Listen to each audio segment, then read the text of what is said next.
Hey, Philip, welcome. Hey, Lord Henry, welcome again. Thank you. No worries, Philip. Like I say, the VOD's always up there if you want to watch it.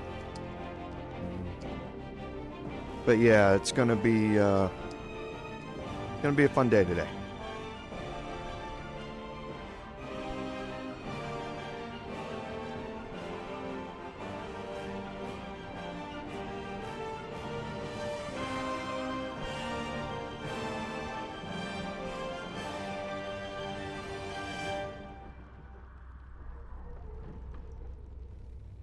Just finishing getting caught up on video game news, so if I miss a chat while I'm reading, I apologize. I'll get it as soon as I see it.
You know, that's interesting, Philip. I just read an article about that.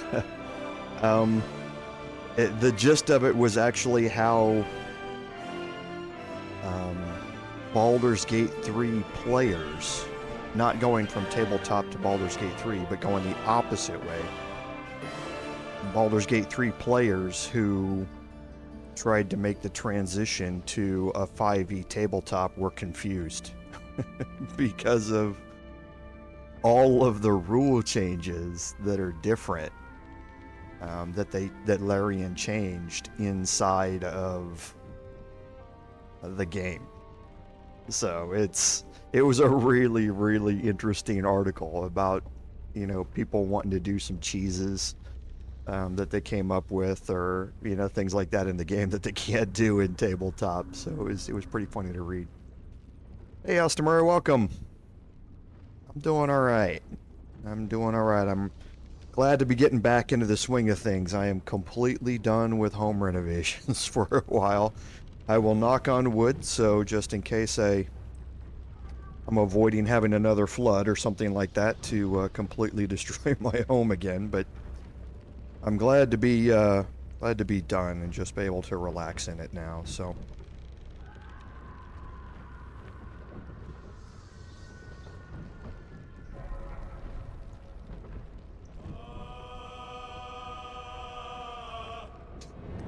Yeah, I think it would be too, Philip, simply because the game is an expansion. It's like a rule set expansion, but at the same time, there's so much in the existing rules expansions in 5e that are not in Baldur's Gate 3 that I think it could be harrowing both ways, actually. You know, if you built a true, you know, Hexblade Paladin using Tashas and Xanathars out of 5e, and then you come to the game and you try and build it, you just can't. You have to make some sacrifices in what the capabilities are. And I mean, that's just one tiny example. So I think it could be harrowing going both ways. I think they mesh pretty well, but again, I come from a tabletop background, so coming from tabletop into the video game, I noticed the things that were missing. I always held out hope that Larian was going to have, you know, some sort of expansion or something that would change how all of that worked. I don't honestly think that's going to happen, but, you know, we'll kind of wait and see. But for me, it wasn't a shock to see a bunch of things not implemented into a video game, so because you can't code them. It's not like you can really code the wish spell, you know? It's not like you can really code polymorph. It just... There's so much that your DM is in charge of, and so much your imagination lets you do in tabletop, that I understood there was going to be some gimping of that in a video game, and I'm, you know, perfectly fine with it. But yeah, it was easy for me to accept that. For some people, it certainly isn't.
Welcome everyone to today's live stream, episode 28 of our Baldur's Gate 3 Bard gameplay series. I'm Commander Jorval, and I want to thank you all for coming along on our journey today. So, on the recap, there's not a whole lot that happened this week in Baldur's Gate 3 news. There was a big rumor, and it turned out to be exactly that, about the Dungeons & Dragons IP being purchased by a larger company, and Sven and the people at Wizards of the Coast had to come out with some fairly humorous things to say about it. But no, at the end of the day, the D&D IP is staying right where it is, and Larian is still going to be continuing on with the updates to this game here, and we'll kind of see how it goes in the future. So like I say, not a whole lot that happened this week. Expect to be seeing a new hotfix here sometime in the next 2 to 3 weeks. The update schedule of popping things out on a regular basis has kicked in, so we should be seeing an update here probably, well, maybe in the 3 to 4 week range, but certainly by the end of February we should probably expect to see another hotfix come out. So we'll wait and see what happens. So I think that's it from our admin notes. So on a recap, at the end of last episode we had finished up with some combat. We had been exploring the eastern side of the River Kandar, and we're going to continue doing that for a bit today. But we had finished up with some combat at the end of the last live stream, and we had gotten a level up, and that's where we're going to jump in and start with here. So remember, we have been doing respecs with our characters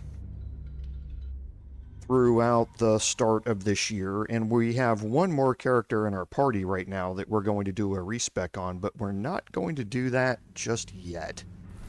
There's a reason for that, and we're going to explore that next week. But right now we have respecs done on our Bard. So we have our Bard lock well and truly continuing on here. We did a respec on Shadowheart into a Tempest Cleric, who's going to be reverberation melee based. And we had obviously brought in a hireling to get another Hexblade Paladin working, and this one focused more on the Sentinel build, and that's going to be progressing as we go here. So we're going to be leveling up to the one that's not been talked about is Wyll. We have a direction that we are going to take Wyll, but there's a piece of equipment that really takes Wyll. There's a piece of what is end game equipment. It's available right now to us here in Act 2, and we are going to get that before we do Wyll's respec. So his level up right now I'm not really going to pay that much attention to, but we are going to do a full respec for him. Depending upon how far we get through in today's live stream, we'll be doing a full respec with him really quickly. So let's go ahead and do this level up here.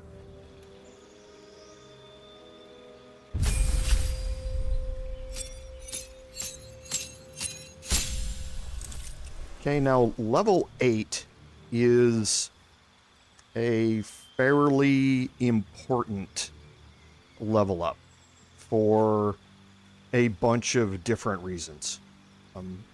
In this case, with my Bard, it's going to allow us to gain an extra attack for us, but for most characters, if you're going straight class, then level 8 gets you your second feat, which is incredibly important. If you're multi-classing and you've gone 4/4, again, it allows you access to your second feat. So again, really important here. So it gives you some options on how you want to continue your level up. So this is going to, determine what's important for us here. So leveling up Bard, we're going to get an additional level 2 spell slot. We're going to gain a cantrip, and we're going to gain a feat. If we stay with Warlock, however, we're going to gain Deepened Pact, which is going to give us an extra attack with our Pact weapon. So that's the trade-off. Do you want to really take a feat now, where we can look at getting our Charisma up to 20 and gain an additional +1 to our attacks and our damage with our Pact weapon, plus probably some additional hit points? Or do we want to look at some other feats that could complement what the Bard does in this current build?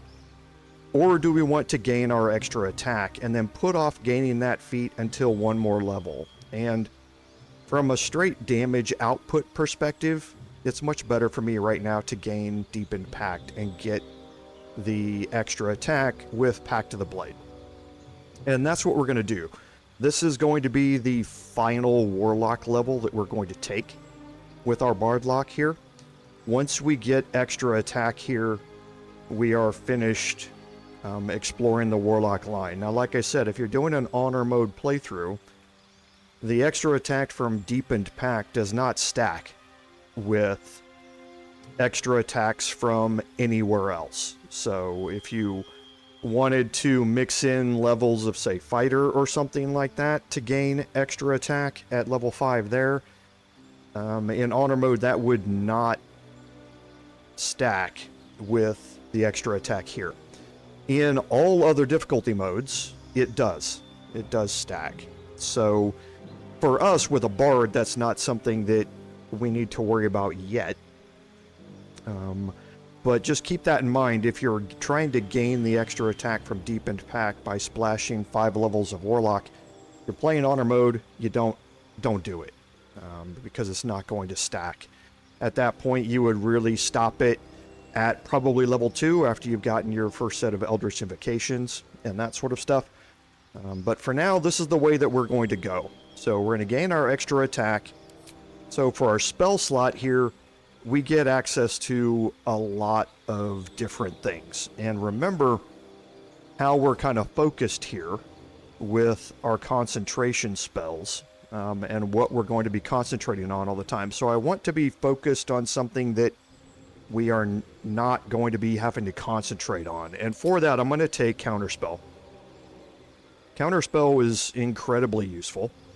It allows you to avoid specific spells that could be seriously debilitating to your party, while at the same time choosing which spells you want to activate it on by setting up your reaction correctly. So you have some other options here. Fear is great.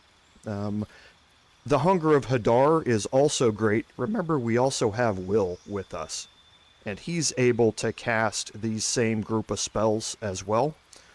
Remove Curse and Grant Flight are also great spells to have. So there's a lot at level 3 to choose from, but we're going to go with Counterspell here.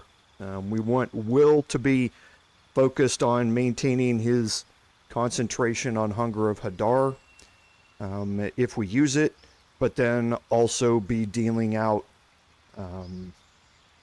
damage with his cantrips, that specifically Eldritch Blast, which we're going to be dealing with here in a little bit.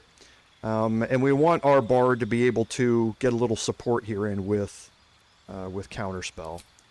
So for Eldritch Invocations here, we're going to go with Repelling Blast. Now, we went with Devil's Sight in our first one, just to be able to allow us to get the ability to fight inside magical darkness.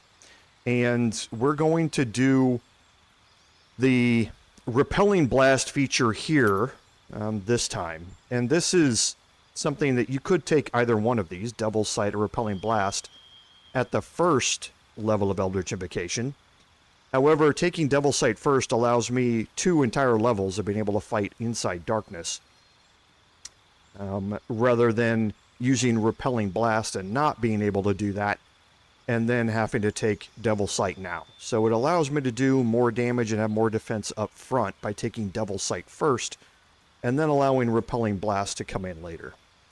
So as far as replace spell, I don't think that there's a whole lot. We can probably swap out Arms of Hadar now.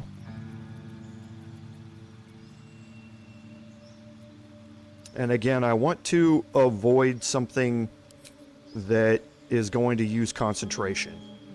I want her to be focused on the darkness spell and keeping it up and running. So I think Remove Curse is a good option for her to have here as another support.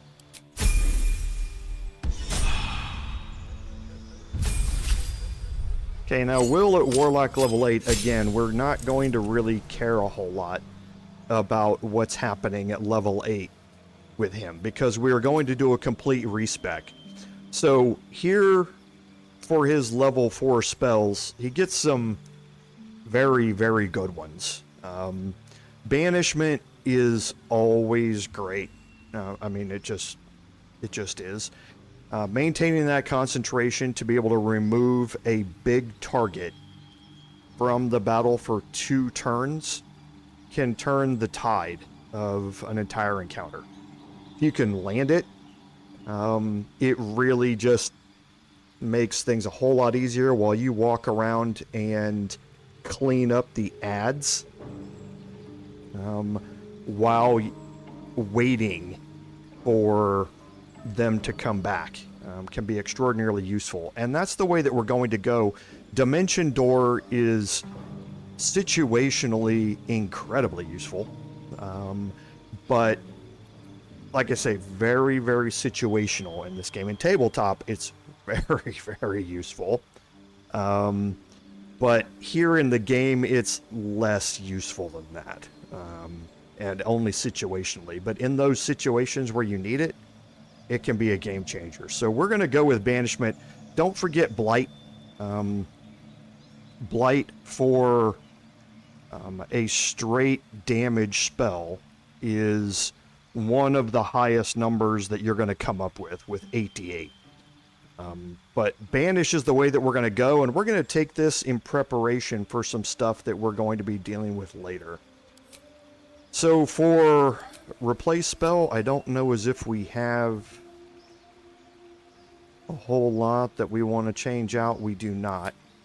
So let's look at our feats. So for Warlocks in general at this stage, there's not a whole lot that I want to be focused on. Warcaster is incredibly good. Being able to gain advantage on saving throws to maintain concentration on a spell. So this is going to allow him to keep Hunger of Hadar up for a lot longer. Getting a reaction to cast Shocking Grasp as an opportunity attack, basically, is good and all. And with him being lightning based right now, that would be an additional good thing. So Warcaster, but also resilient with Constitution. Being able to gain proficiency in the Constitution saving throws to maintain concentration allows you to add your proficiency modifier to your roll. So not necessarily as good as concentration, but this allows you to up your Constitution by 1 and do it. Now, since we're at an even number here, it's not really that useful for us to get that additional +1. So we're just going to go with ability improvement. We're going to up our Charisma to gain a +5 modifier here. That +5 modifier is going to be applying to our cantrip damages and to hits and all that sort of stuff, so still very useful for him. But like I say, a respec is coming. Hey David, welcome to the stream. Yeah, I love Banish too. So for Cleric here, we gain a couple of important things. First, obviously the feat. But second is Divine Strike Thunder. So this is a weapon action where once per turn, and that's once per turn, so basically you can use it every turn, you're going to add 1d8 thunder damage to your weapon attack when you make a melee attack. And remember, being reverberation based, when we deal lightning, thunder, or radiant damage, we're going to be stacking reverberation on top of a target. And this gives us an ability to put even more stacks on top of an enemy as we go. So this addition from being a Tempest Cleric is, again, going to synergize very, very well with the reverberation aspects of what we have. So for our feats, we took Warcaster last time, which, again, very, very good. But now our options open up a little bit for us and what we want to do. There's a lot of options in here, but again, I'm not going to focus too much on Shadowheart for this level, because off stream I'm going to do a respec. Now that we have access to level 8 and we have the Divine Strike Thunder perk available to us, we want to be focusing on our melee skills. We were focused on our dexterity skills here simply to get us up in the initiative order and allowing Shadowheart to cast Call Lightning or something else earlier on in the round. We're going to reverse this now. We're going to concentrate on strength so that she is able to hit more often with her melee weapon, and as such generate stacks of reverberation. Her dex is going to go down to 10, so that +3 to initiative rolls is going to go away. However, we have something that is available to us that can counteract that, and that is Alert. Alert is a great feat, and gives you a straight +5 bonus to initiative, and you can't be surprised. So even if we get a surprise attack against us, Shadowheart's going to go really well on initiative, and she can't be surprised on that first turn, so she's still going to get her attack. And that might be the difference between saving our party and our party being severely damaged or hampered at the start of combat by being surprised. But for right now, it doesn't really matter what I do with her. I'm going to take Alert. But again, we're going to do a respec off stream to basically swap these two numbers around and get her more focused on melee now that we have the Divine Strike Thunder weapon action available to us.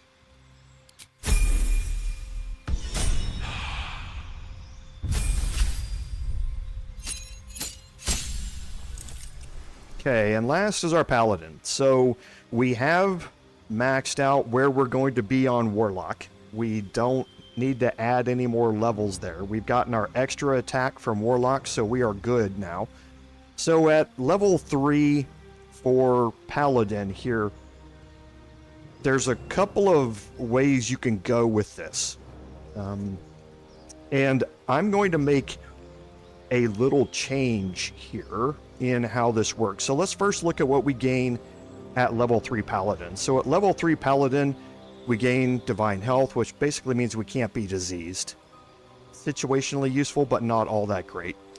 We gain some actions here, which is Abjure Enemy, which is great. You basically, for 3 turns, are allowed to frighten an enemy.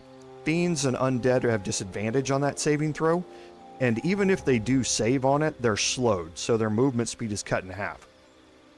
So Frighten, we've already seen how good it is. Been able to lock an enemy in place, giving them disadvantage on their attack rolls. Then you also get Vow of Enmity. This is a bonus action that lasts for 10 turns, where you use a Channel Oath charge to gain advantage on attack rolls against a single enemy. Now, with our gloves, the Gloves of the Automaton, we're gaining advantage on our attacks for 10 turns against all enemies. So neither one of these are really great additions for us right now at Paladin level 3. So what we're going to do instead is we're going to add another multi-class. And we're going to add in Fighter. Now, at level 1, we're going to gain Second Wind as an action. That's really the end-all be-all. However, we're going to gain a fighting style. So we already have great weapon fighting from our Paladin selections. So when we roll a 1 or 2 on a damage die with a two-handed weapon, the die is re-rolled once. So now we can look at what other things are here for us. So it automatically selected defense, which means we're going to gain a +1 to our armor class, straight up off the top. Dueling is great for your sword and board Paladin multi-classes here at this point. You're going to gain an additional 2 damage with that weapon. Protection, when you have a shield, again, for your sword and board types, you're going to impose disadvantage on an attack against your allies when you're within 1.5 meters. This works well, and again, stacks with a lot of the things that go along with Sentinel. So if you are a Sentinel build that is, instead of being Polearm Master, which I'm going to be, is focused on sword and board techniques, protection can be very, very good. 2-weapon fighting, your dual wielding thing allows you to add your ability modifier to the damage of your offhand attack. Not useful for us. Archery, again, not really going to be useful for us. We're going to take defense. That's just going to gain us a straight +1 bonus to armor class for where we're at, and that's going to be the most useful out of the options that we have available to us. But if we were sword and board, we would have a couple of other great options here to look at. But for us, we're not going to be focused on that. Okay, so that gets our level up done. Now, again, we've got a pathway that we're going to be going for. With our Paladin, we have a pathway that we're going to be doing with Shadowheart. Shadowheart's going to get a respec off stream, and I'll briefly talk about that at the start. Wyll is the one that we haven't done yet, and we'll see how far we get through today, and that's going to determine when we do the respec for Wyll. Okay, so let's take a look at where we are here. So we have just finished up the fight with the measles, right? So we can go through and we can do our searching here, and let's make sure who's got. So yeah, we need to do our searching with Wyll, it looks like.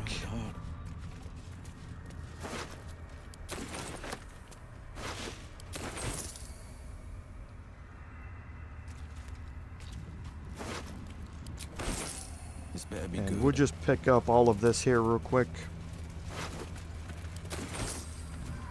I do believe that we saw. Interesting. With haste. Yeah, there's a black oleander up here. I want to pick up the crafting material.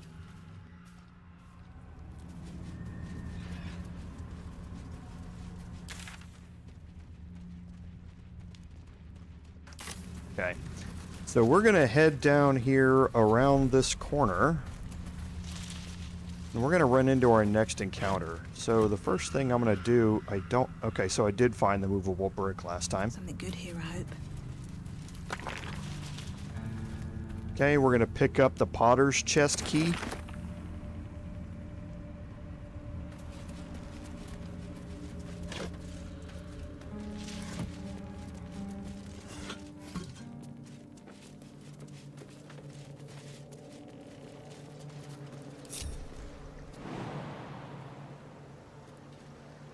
I've got a long road ahead.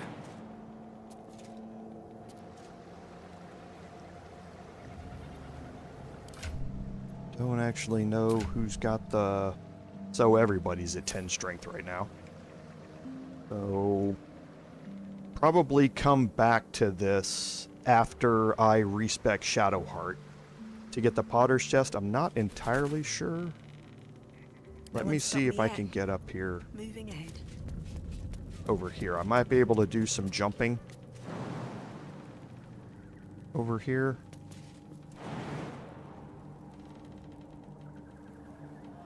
Okay, let's go see.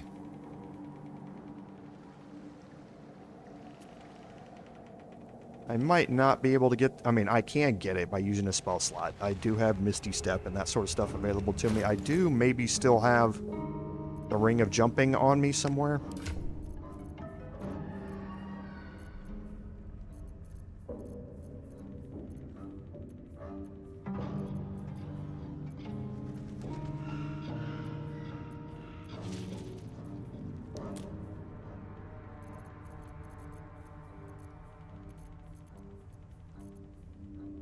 Okay, doesn't look like I do.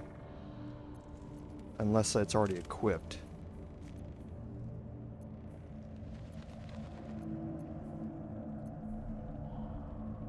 No, it's not. Okay. So, I'm not too worried about it. I'll come back and take a look at and pick up that chest after I respec Shadowheart and her strength is 16. Okay, so we're going to head around this corner over here, and we've got another encounter that's waiting for us.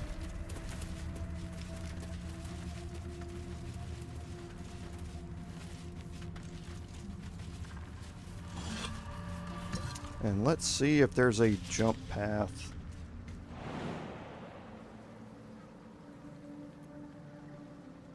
Through a crack in this wall.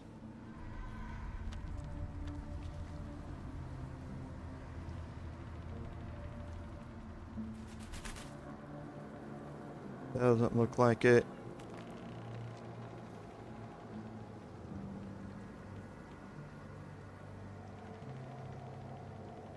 Okay. Like I say, we're not worried about it. We'll come back and grab it.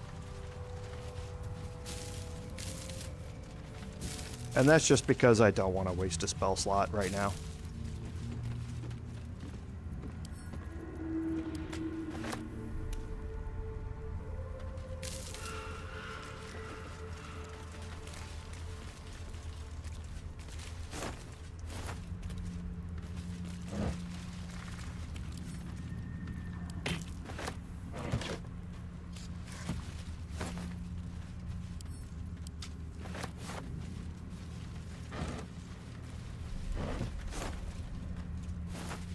Let's have a look.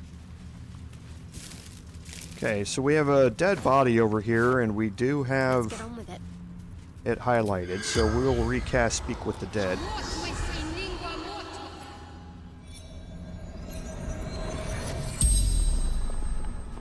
The corpse regards you lifelessly. Unslaked hunger, unquenched thirst.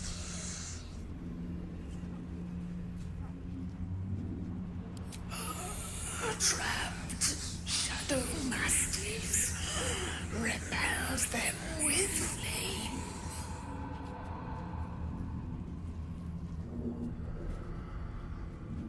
Hear that? The lights might fend them off, but those mastiffs are still lurking about.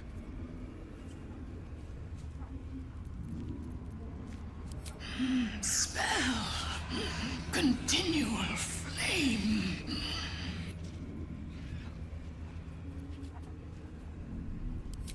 Destroy torches.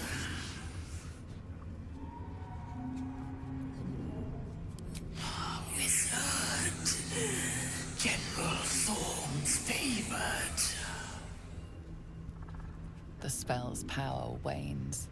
You can ask no more questions. Okay, so if you ask the right questions there, you can find out why these torches are a different color and why they're glowing here, and what the consequences of that is. And that is because there are shadow mastiffs out here, and the only way that they're being held at bay is by these torches. Okay? And the only way to put those torches out is to destroy them. Before we do that, Onward.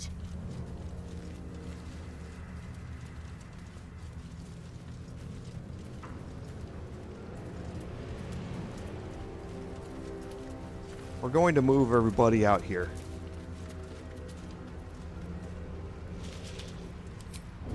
We're going to hide. Oh, I should have worn better boots. Have to keep going. Never wanted the easy path. Now we're going to take our bard back up in here. Okay, and the reason we're taking our bard is the same reason we do a lot of things with our bard, and that's because right now there's a standing armor class of 23. Okay, now we're trying to avoid getting hit here, and that's why we have our armor class being where it is. But if we get hit here during this encounter, there's a possibility that we're going to have to very quickly get one of our other characters to jump into this fight. So we're going to keep that in mind as we go here.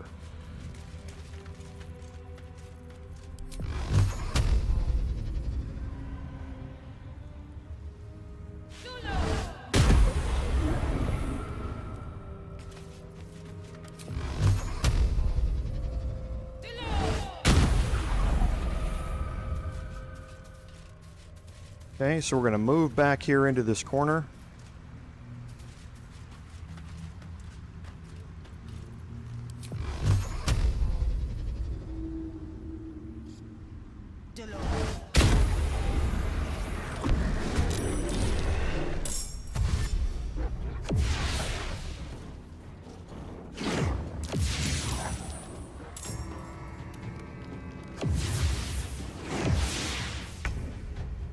Okay, so combat has been initiated and the Shadow Mastiffs have appeared. Now, if we examine the Shadow Mastiffs, you can see that while they're obscured, they're resistant to non-magical damage.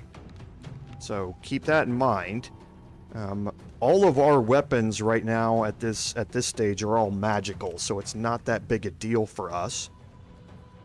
They have knockdown jaws, which is what I say is one of those things where if you get knocked prone, and we've learned about prone before, that we can't move, take actions, or anything like that.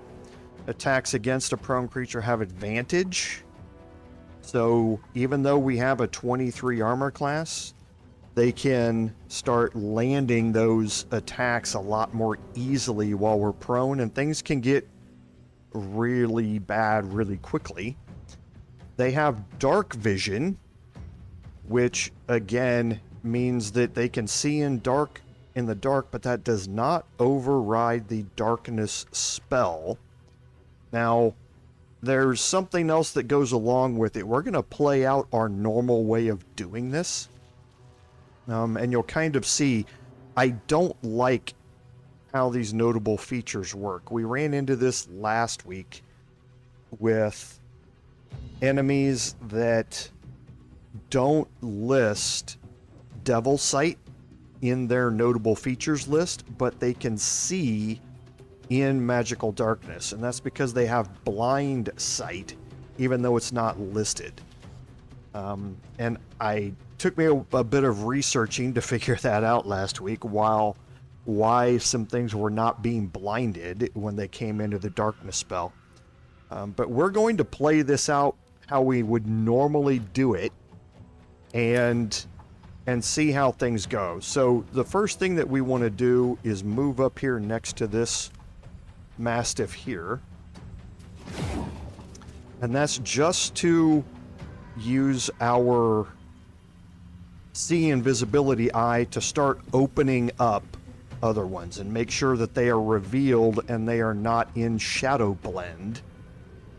So at this point we're done with our turn here, and I guess that was because we made our attack against the lantern or the torch and started the combat that way, and it didn't give us our action back.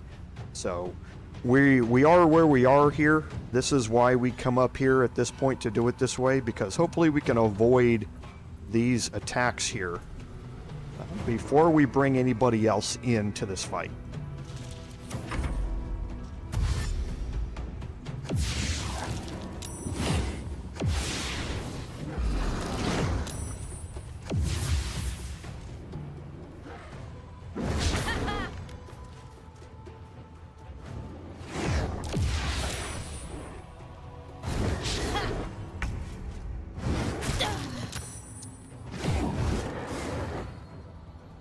Okay, and this is what I meant about things getting bad here.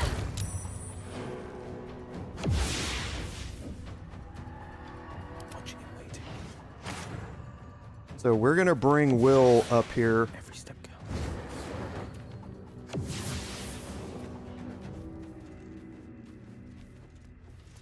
So it's our turn again. I won't give in. The other thing that happens here is that you become fearful. They have that frightening howl ability, which is a fear effect, and when that happens, you try and run away from the enemies. When you run away, they get an opportunity attack against you, and at that point, they can hit you, possibly knock you prone, and basically your turn is over, because when you're fearful and trying to run away, you can't take any actions, make any reactions, or do anything. So they can continue to cast or do that fearful howl and cast fear on you, knocking you prone, hitting you. You don't pass the saving throw on it, you don't get up, and they just over and over and over and over keep hitting you. And when you're prone, like I say, they gain advantage on those attacks.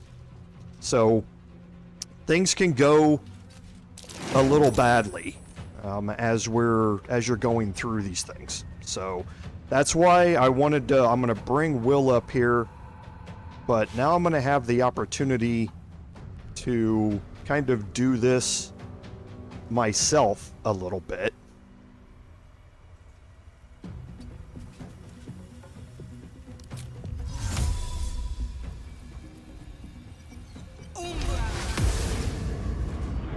Okay, now they are blinded, which is good. That is what we want to see.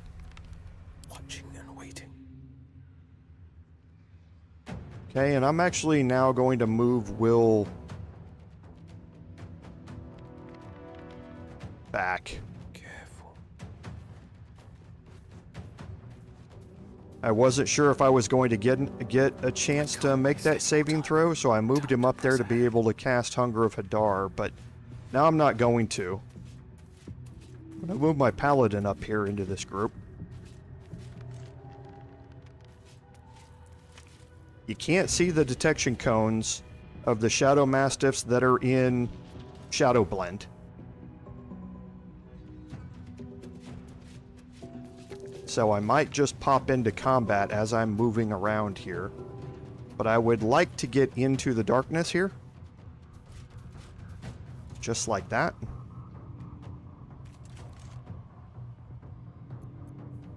Going to get circuitry interface going. And I'm going to make my attack against this Shadow Mastiff here. Okay, I'm going to Divine Smite.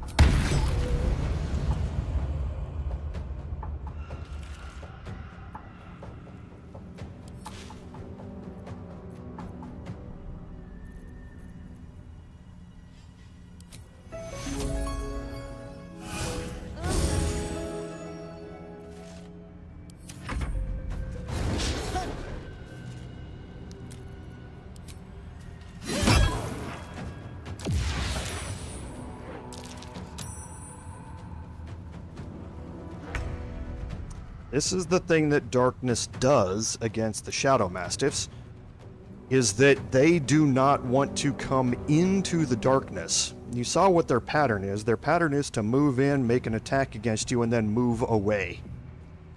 Go into Shadow Blend, and then on their next turn come out of Shadow Blend, come towards you, make an attack, move away, and do the same thing over and over again. They don't want to do that when darkness is active. So that allows you to basically attack with impunity against some targets. These boots have seen everything. Okay, and we're not going to be able to see anything while they're still in Shadow Blend outside. Now, there's a way we can get around that. Next, I wonder. Because for Shadow Blend to work, they have to be in darkness. There has to be a lightly obscured area for them to go into.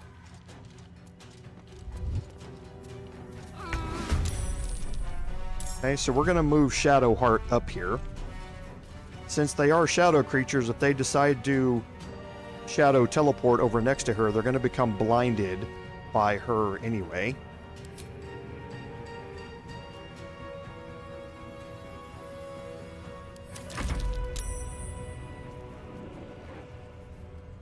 Okay, so I was hoping that he wouldn't have saved on that. Because he's right next to me and I can't see him at this point.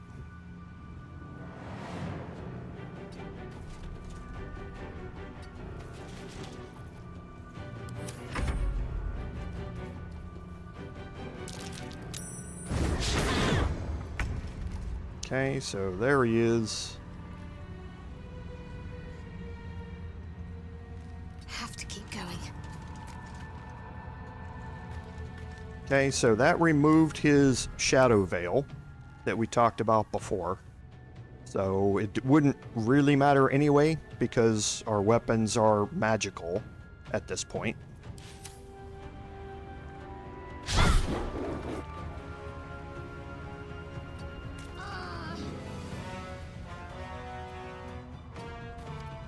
Never a dull moment.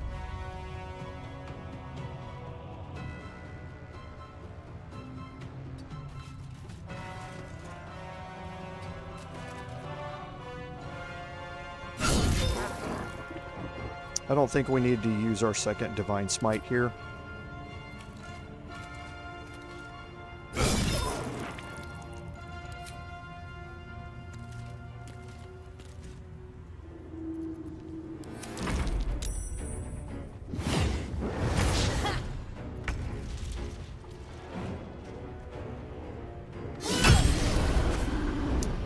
Okay, and remember, once we kill an enemy or we crit an enemy, we're going to have an AoE Frighten that pops out, and that's exactly what happened here. So again, now at this point we have options, like we always do here. So we can use our flourishes at this point if we would like. So in this case, we didn't need either one of them. I'm not worried with just this one sitting out here and the one hidden that I can do it, but I would use a slashing flourish to be able to attack two different enemies at once that are near me. Here, it was just easy to kill him, but I should probably demonstrate it just so you can see it sometime in the future here. Okay, so this next one hopefully is going to come up next to me. It does. And there's the terrifying howl that they use, and again, terrifying howl gives you fear for 2 turns. Okay, so it frightens all beasts and enemies that hear it, and again, when you do that, you're going to try and run away like you saw me do, and you're going to take opportunity attacks while that happens and all sorts of other stuff. So it can get a little bad.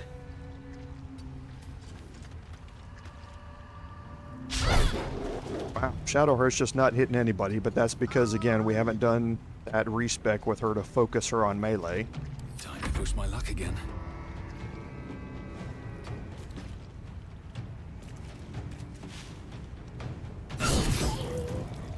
We're not going to Divine Smite. Actually, I'm going to hold off on this one, I think. 15 and 18. Yeah, I'm just going to illustrate it for you. So hopefully this one's frightened. He's not moving anywhere anyway. Okay. So again, I'm close enough that Sentinel is procced. So I could, with my reaction, make a free attack against the Shadow Mastiff here. I'm not going to because, again, I want to use my next turn to illustrate it, but this is what Sentinel's going to allow you to do to gain a full attack with a reaction. Okay, so now here, I'm going to move up a little bit, and here you can do a slashing flourish. So you can attack 2 targets at once.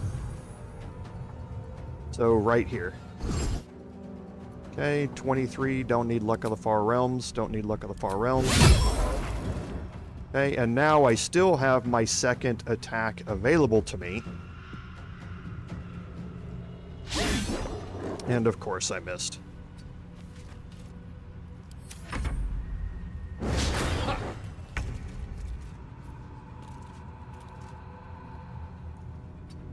So you can see with the College of Swords Bards how you can manipulate your positioning and that sort of stuff to get a lot of damage out against a bunch of different targets in a round. Hey, you finally hit Shadowheart. Well done. Can't even catch my breath. Okay.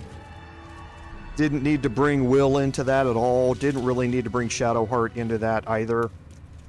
The reason that I brought her up was just in case we needed it to reveal the others, but we didn't need to. As long as we moved up to the edge of darkness, then the Mastiffs were willing to come toward us anyway. Still breathing, despite everything. On the prowl. I love surprises.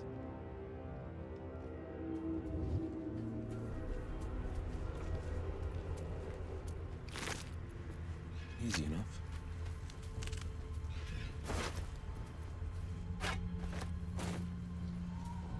Okay, so we'll just do some quick searching here. You're going to find the Shadow Cloaked Ring. So the wearer's weapon and unarmed attacks deal an additional 1d4 damage against lightly or heavily obscured creatures and creatures made of shadow.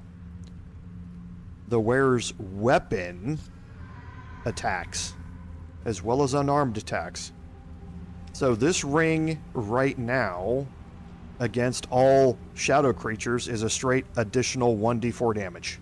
Just straight up extra damage. However, when we're fighting in darkness, and enemies are in that darkness with us, they are all lightly or heavily obscured. So we're going to gain an additional 1d4 damage against all of them as well. So the Shadow Cloaked Ring is for a party makeup or a build that is meant to fight in darkness. The Shadow Cloaked Ring is an end game item for you.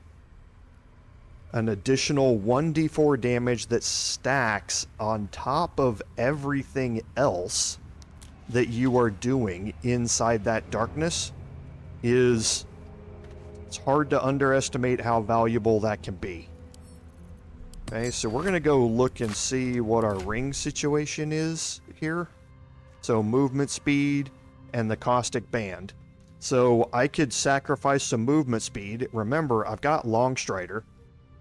So instead of having +6 movement speed, I'd be down to just +3, which is still good. Or I could give up the shifting corpus ring here and add that bonus to my Swords Bard. So I think what we're going to do is tack this onto Kerz here first. So we're going to give up the additional movement speed for now.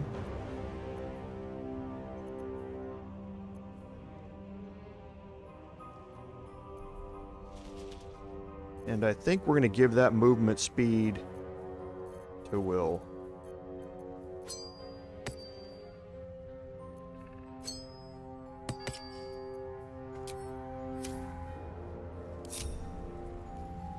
Okay.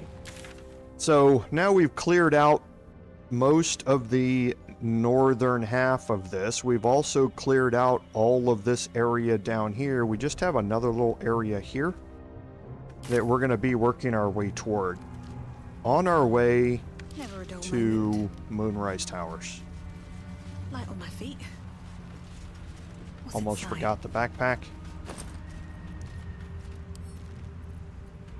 So this is the Journal of Corliss that we found out there. So they were dispatched by Thorm into the Shadowlands, and they were supposed to find a nest of absolute non-believers. And this is where they encountered the Mastiffs and died.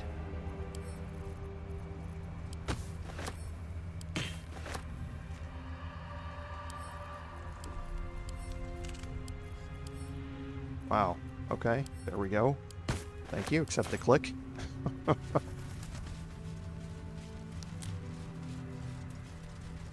We do want to look and see. We've got 16. We got enough.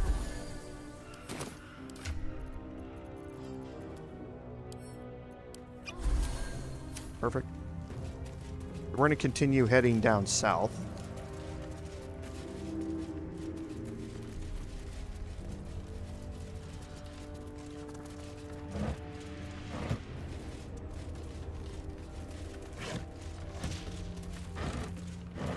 Oops.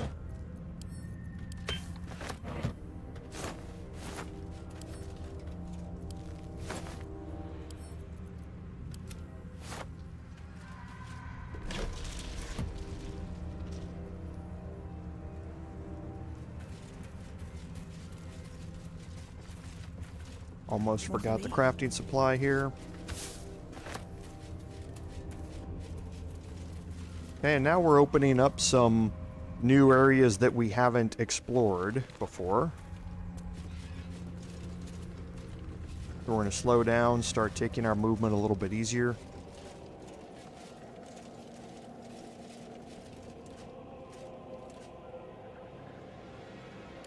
My face protects me.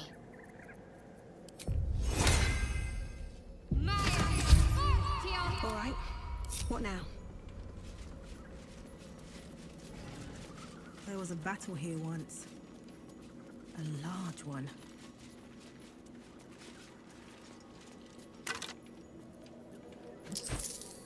The price of pride is just a recalling of the battle speech. Fallen members of the Emerald Enclave. Casualties in the war against Ketheric Thorm years past.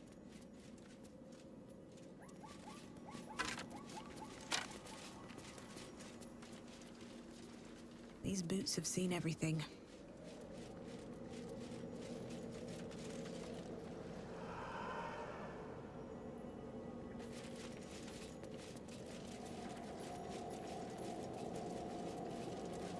Okay, we're going to make our way down here around the corner. We're going to refresh guidance. Wits and blades always sharp. Okay, please stop moving. Is that blood? No, never mind. Okay, we're not going to head to the east yet. Might be useful.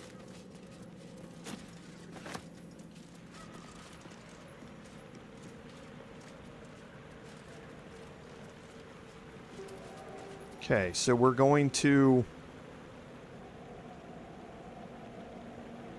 Haven't been down there yet. Good. So we're going to explore here back toward the north.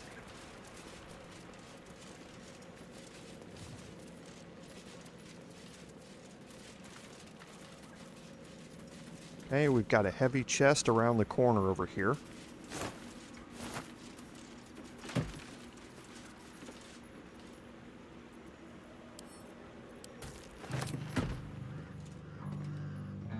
Going to have Will pick up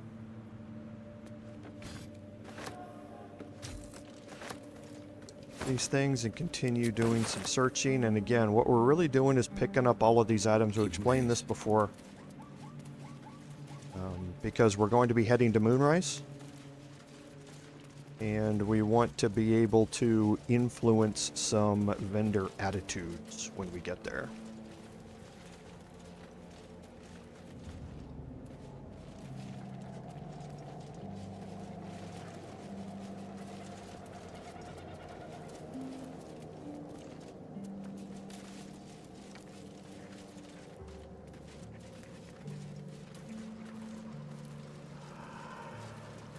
Okay, so we're gonna get Shadowheart to cast guidance again here. The pride of the gate. Okay. Good job, Joel.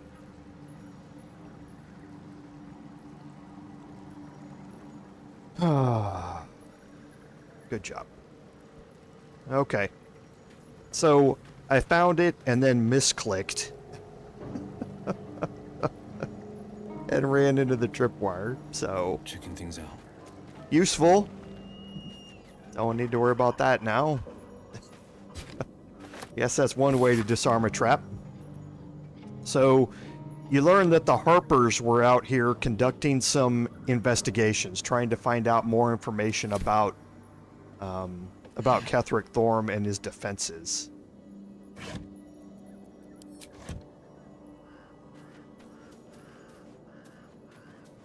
Okay, we got some crafting supplies, and then holding left alt here, you're gonna see the Traveler's Chest. It's very hidden back here, Still alive. so it's easy to miss unless you are holding left alt. So for this, we are definitely going to need all of our thievery options here, and we're going to bring Shadowheart in here as well. Worth a shot. Got to keep moving. Yeah, Can't get I up now. love when I do stupid things like that, Can't keep me and out. I know y'all do too. So we're going to add in a bonus of guidance here. Oh, I forgot Will has guidance too.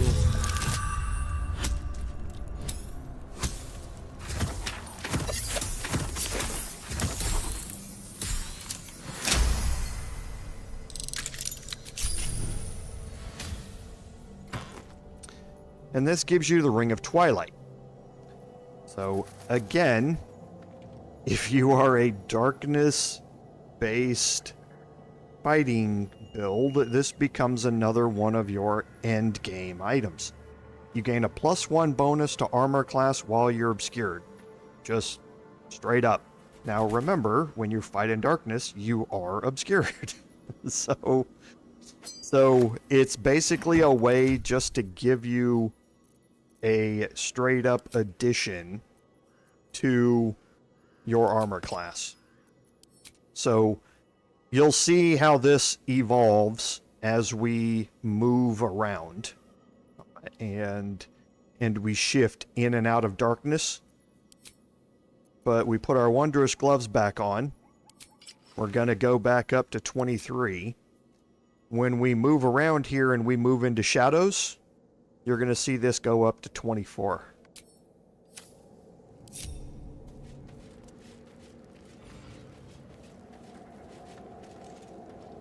Very well. And I am...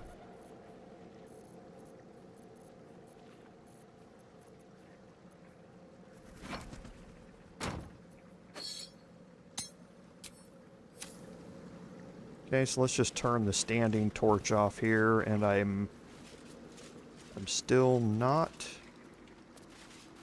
Let's move away from Shadowheart.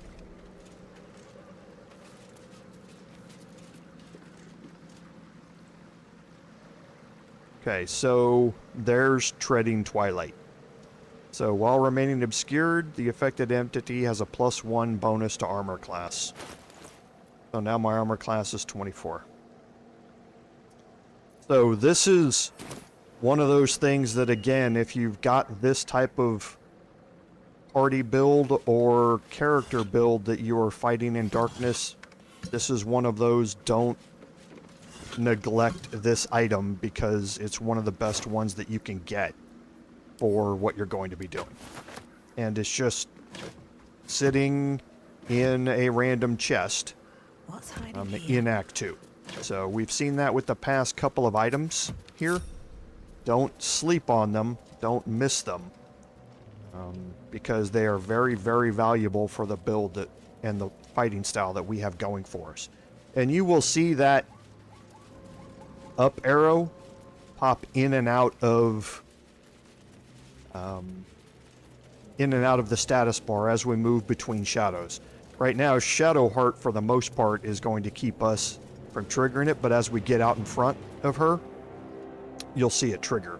Once we move into the darkness, then it triggers automatically and we don't have to worry about it. So, all right, so we're going to quickly take a look at our map and we're going to go explore this area first.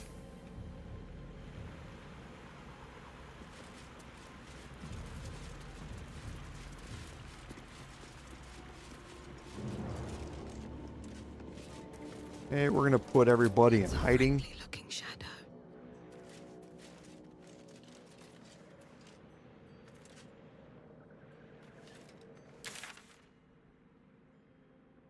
Okay, we actually don't need to be in hiding here. Yeah, we do want that. I forgot about.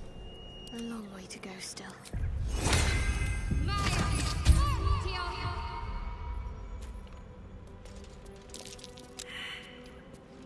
Okay. So, rolling incredibly mediocre here. This is a higher DC, but it's not extraordinary. Yeah. What's next? Looking ahead. Okay, so everybody failed it. No one's So again, what we would do is bring Scratch out here. Scratch would point us right to where it is.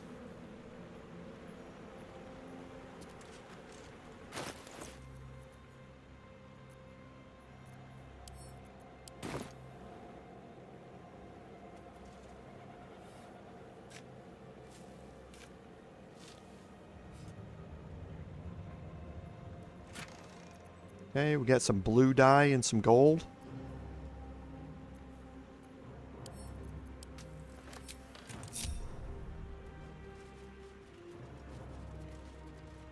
Okay, now we can jump up here. Yes, I believe we still can make this.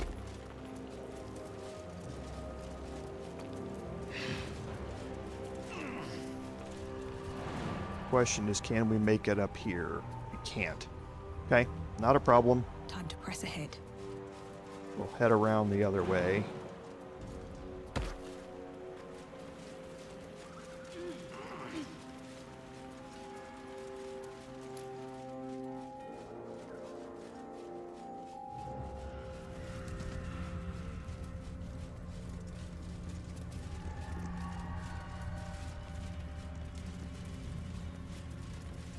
Okay, a heavy chest hidden here. Make sure that we have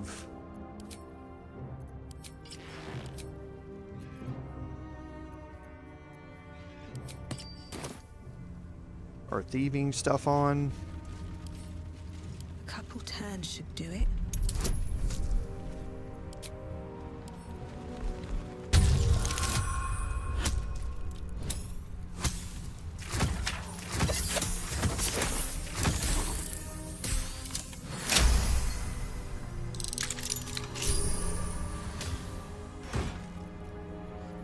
Okay, potion of mind reading, some mediocre things in here. And we definitely want to take these off again.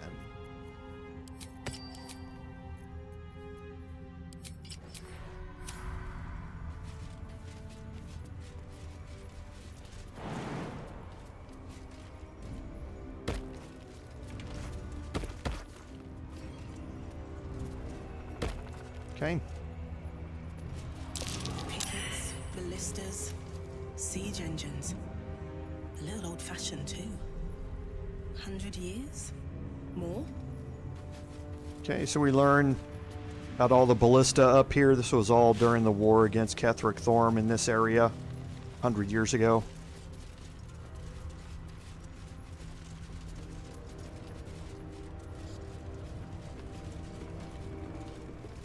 Okay, so we want to refresh guidance.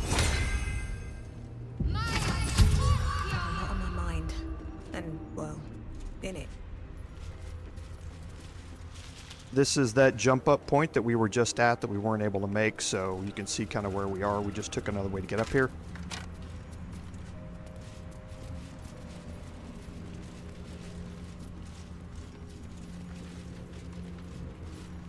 Whoops, don't need that one. We can search this one.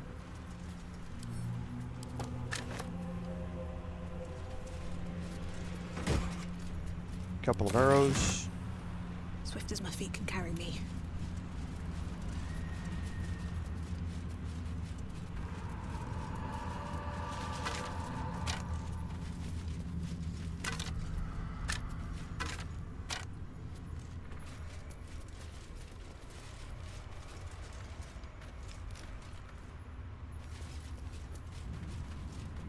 Anything of use?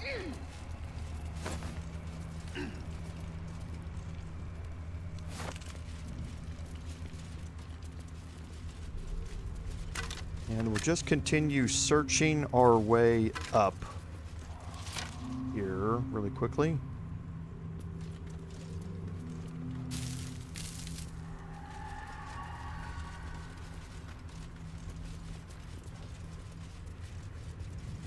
Right. And now you can see where we are. We're into this area here.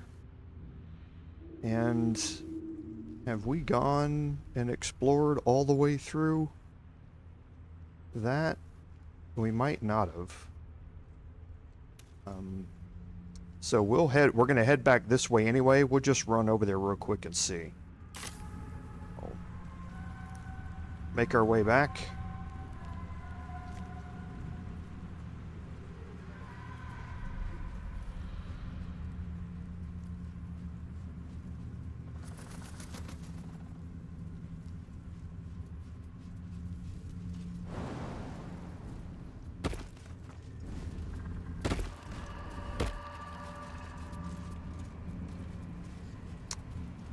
Did we not speak with the dead here on Karnas? I'm ready. Whatever it takes. Okay, where's the helmet? Why is it still on you?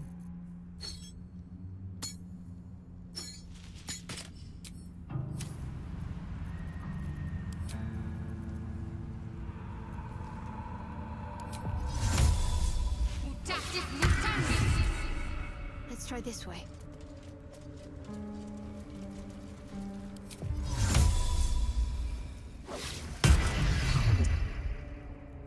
Oh, I got rid of that.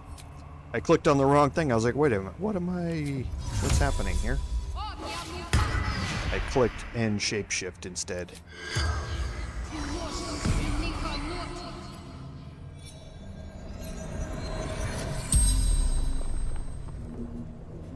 The corpse regards you lifelessly.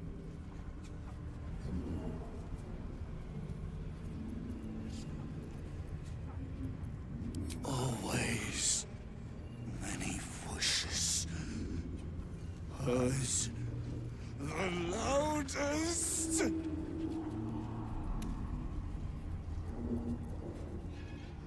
The corpse remains silent.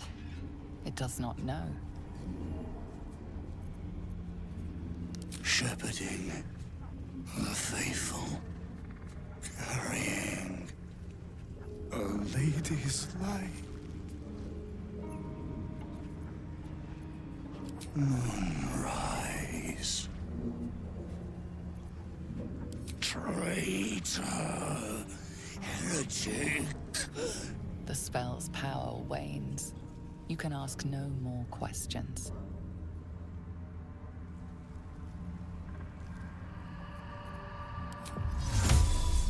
Okay, so we can get rid of the shapeshift. I've got a long road ahead. We didn't do any searching either.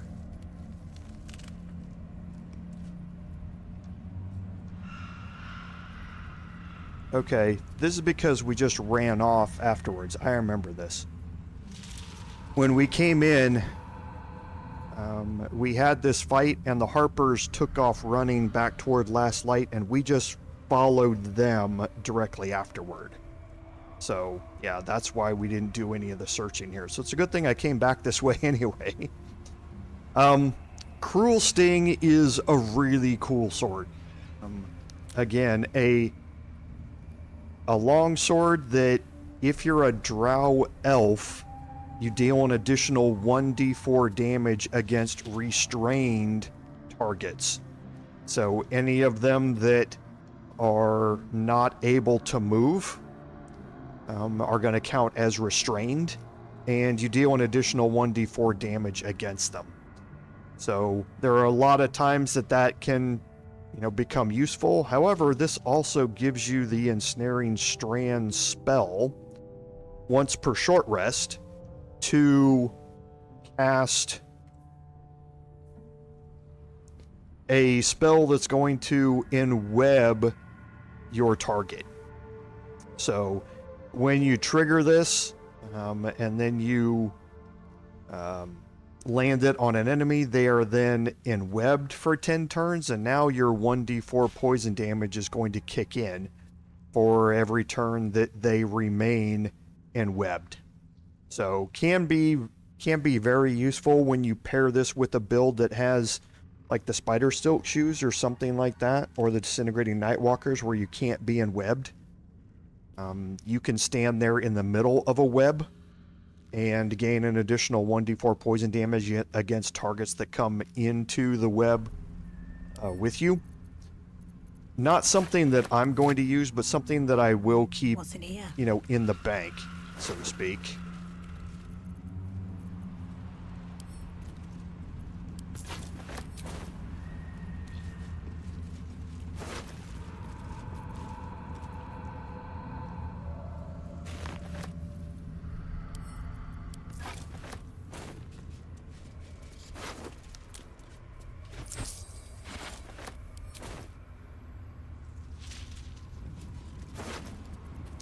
Okay, Cansip has the Thermo-Arcanic Gloves.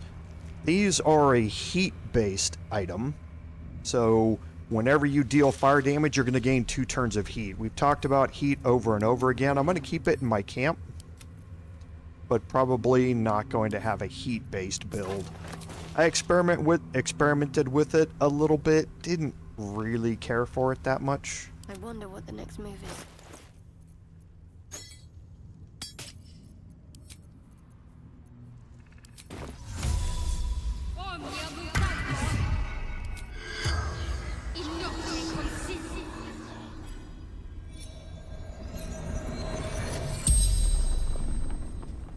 The corpse regards you lifelessly.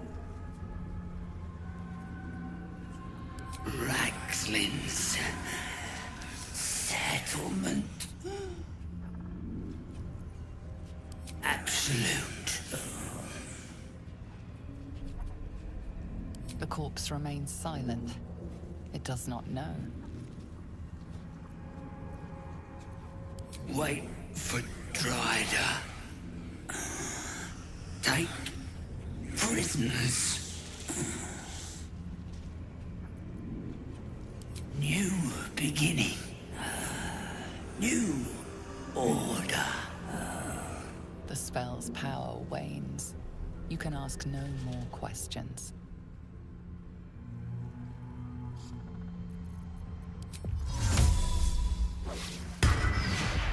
Okay, so we'll shapeshift her back.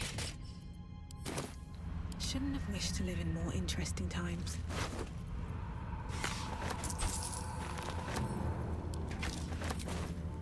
Okay, even that little bit encumbered me, but that was because I picked up that additional... Yeah, the scimitar that I didn't need. Can I drop it there? I can't.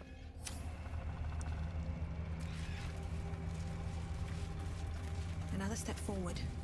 And again, I don't know how much I explored and how much I didn't up here. So yeah, it's a good good thing that we came back here. Can't believe I just forgot all of this and never came back to it. So, Yearning for the Moon, this just talks about the previous state of Wraithwin and what the town used to be like.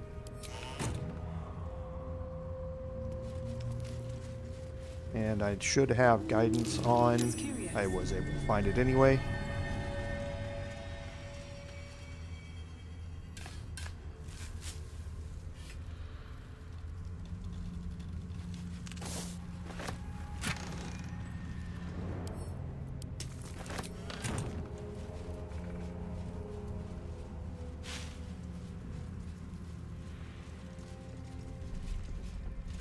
Okay, now I know I've been up here, so let's just head here across the bridge and we'll check out.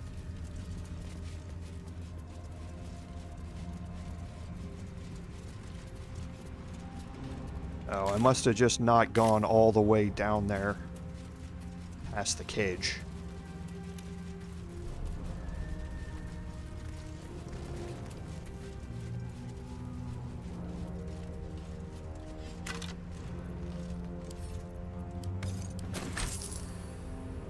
Okay, so that will open that up. So we're going to head down here.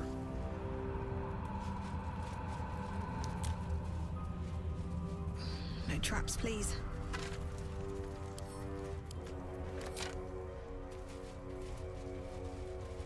Okay, so we know what this area is. If everyone else minds their business, I'll be fine. We've seen it before in the Paladin playthrough. Okay, that's interesting. In all of my playthroughs, I've never encountered a hyena down here. Not a single time. Wonder if the gods are watching me. Oh, that is the hyena that died in the Shadow Curse when the goblin threw the bone out there. I have never once before seen that. That's amazing. In the cutscene, when we first encountered them, he threw the bone out into the shadow, and the hyena went and chased it, and you heard the sounds of it dying. I have never seen that hyena alive until now. That is actually impressive. I wonder what causes it to live versus die during all of this. That's an interesting thing to check out. So we've seen what's down here. We have the Vine Blights again. And this is what I was talking about last stream. Vine Blights can see in magical darkness, and it is not because of superior dark vision. Superior dark vision, all it does is double the distance of dark vision. That is the only advantage it has over dark vision. Dark vision does not allow you to see in magical darkness. However, if you look at a Vine Blight, what do you not see? You do not see eyes. They do not have any eyes. They are blind. So they have other senses to help them navigate. And that in 5e rules is something called blind sight. Think of it like sonar for bats or something like that. It allows you to navigate without having eyesight to do it. And as such, you can't be blinded by magical darkness because you're not using your eyes to see. Now, in D&D, you would have the monster tag where you would see that it has blind sight. You would know, it says it right there on the monster tag in the monster manual. So you would know it, and you would expect that it would say blind sight here instead of superior dark vision. I think this is just mislabeled, honestly. Superior dark vision does not work on entities that do not have eyes. Since they do not have eyes, I think this is just mislabeled as superior dark vision. It's actually blind sight. So fighting in darkness isn't going to do me any good here with the Vine Blights, as we found out in our last live stream. It's just badly labeled in the game and doesn't really tell you everything that it should. Okay, so we know what's happening here. So we're going to start off with an attack against one of the Vine Blights, just to get things going here, and we're going to keep registering attacks until we get detected.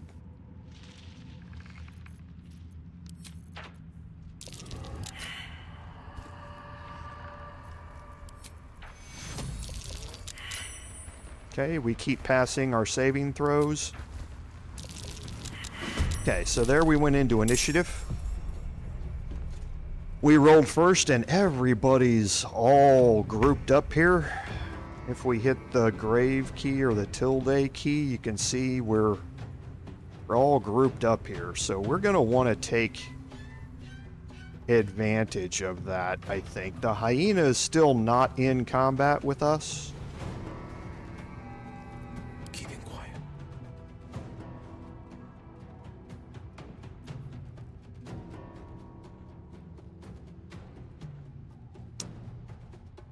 Not a peep.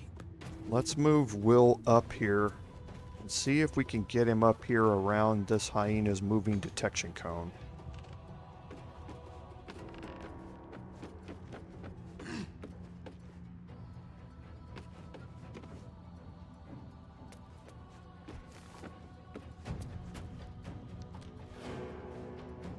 Okay.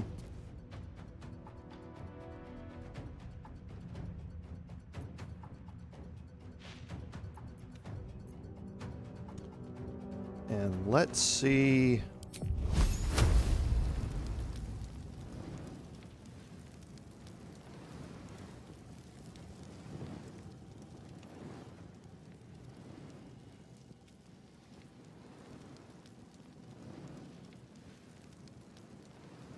How much of this we could get from here. So we get that much. I think that's fine.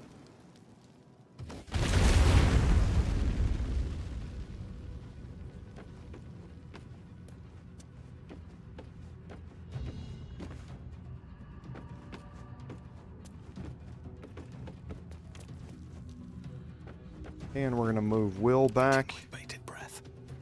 We'll bring our paladin up here. Best be on my way.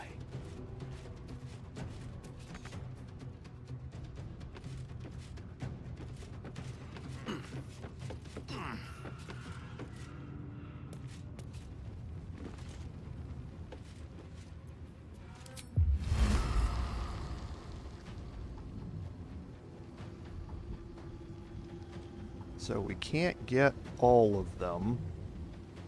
We can get a lot of them.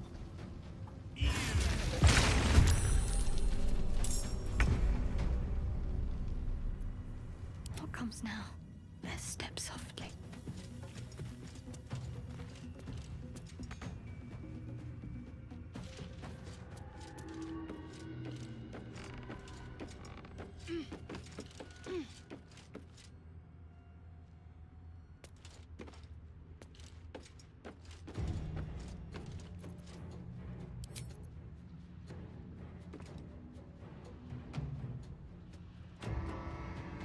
Oh, I cast it. That was my fault.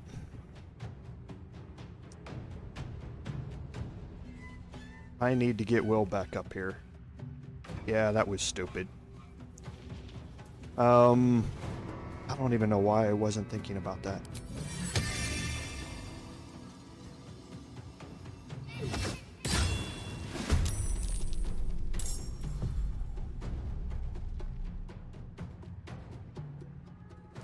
That didn't bring her in either.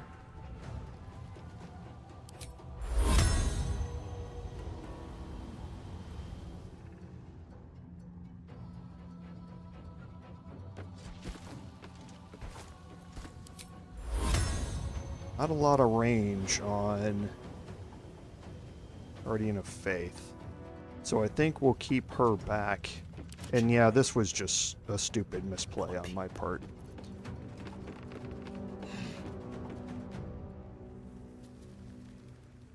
Unless it's actually still there and it's just a rendering bug. It is just a rendering bug.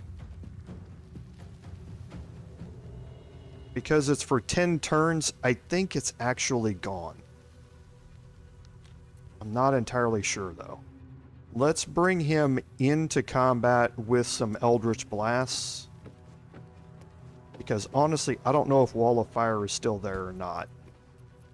He was not in combat. Time was ticking. It shows he's still concentrating on it, but I'm not entirely sure he is.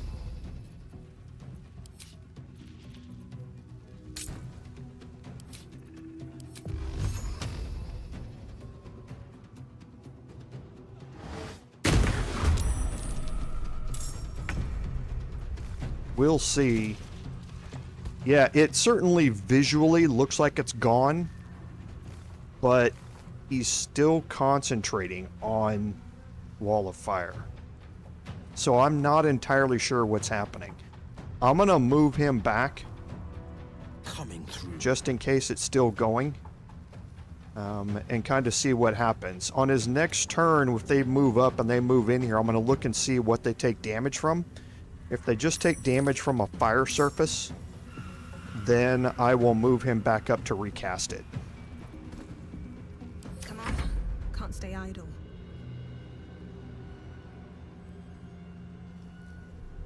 Where do I go from here? Can't And afford to stay Shadowheart, idle. I'm going to move you all the way back here to get my +1 armor class back. Survival is all that matters.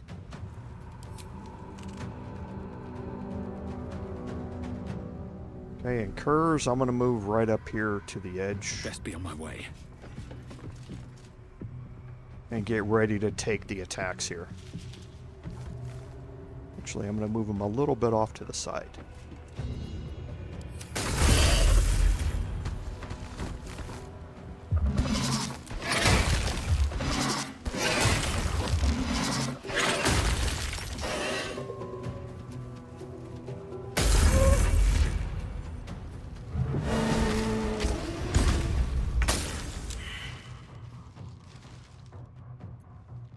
Okay, so Nothing will stand in my way.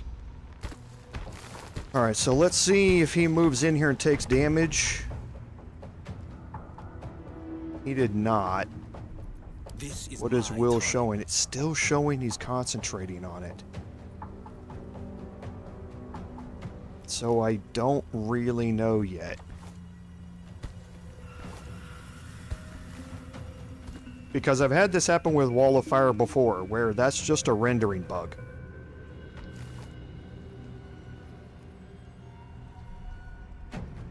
If it was a fire surface, I think it would have only lasted one turn. Then it would have gone away. Cloak and dagger. My So favorite. I think it's probably Oh my still there. But we'll see. Okay, for here I'm going to start my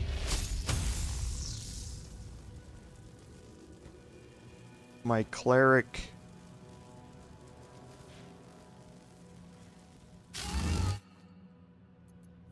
Okay, so how many? I have 2 charges. Let's not react yet. Okay. And again, you saw how much reverberation stacked on that. So they're at 4 turns already. After already... Yeah. See, it got all the stacks of reverberation. It got radiating orb stacked on top of it. So this Vine Blight couldn't hit anything if it tried at this point.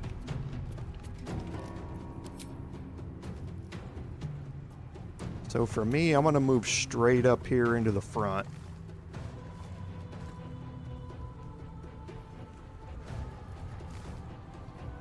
These boots have seen everything.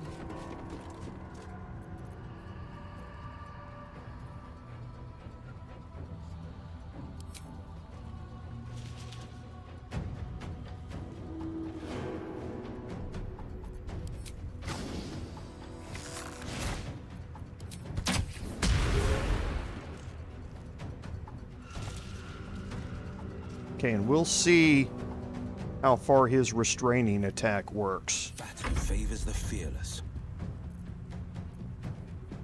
Yeah, still says he is. We're gonna move him up here. Fleet of foot. We're gonna try and get a repelling blast here. Perfect. Knock him backwards even farther, and then we'll move Wyll back. Survival is all that matters. Okay, and Kerz is just going to wait. I could get, I guess, a giant breaker attack here.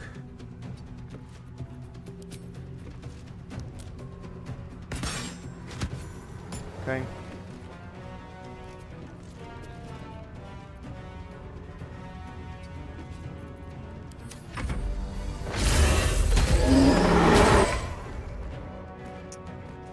I do love Hunger of Hadar. Hey, Hyena. How you doing down here? Doing okay? Sure? Yeah, not so much. Armor needed. Yeah, it was still there. I've seen that bug happen quite a bit. Honestly, I think the game is bugged when it comes to Wall of Fire. I think what happens is that Wall of Fire's supposed to last 10 turns. I think the animation for it lasts 10 turns. I think the spell lasts as long as you're concentrating on it. So you can cast it and it could go forever. Is what I think is happening here. So I haven't searched the forums to check on it and see if that's the case or not, but that's my guess as to what's actually happening here. Right tool will do the trick.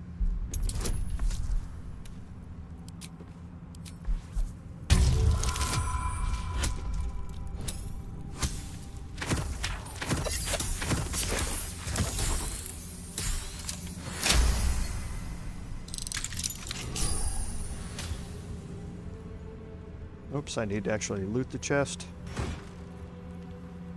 Potion of Featherfall, another potion of Animal Speaking.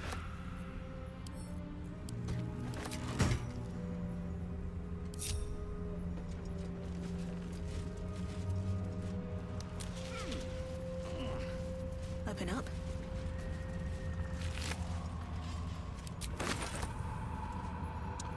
Okay, I still have guidance, so let's move down this way. What's that?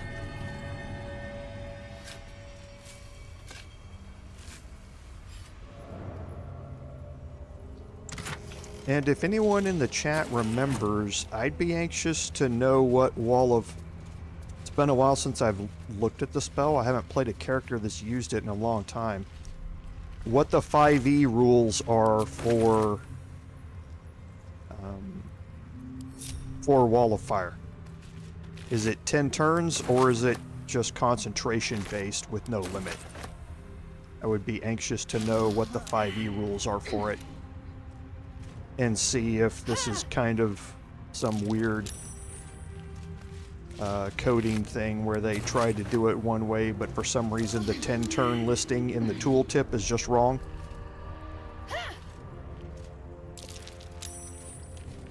I'd be anxious to know.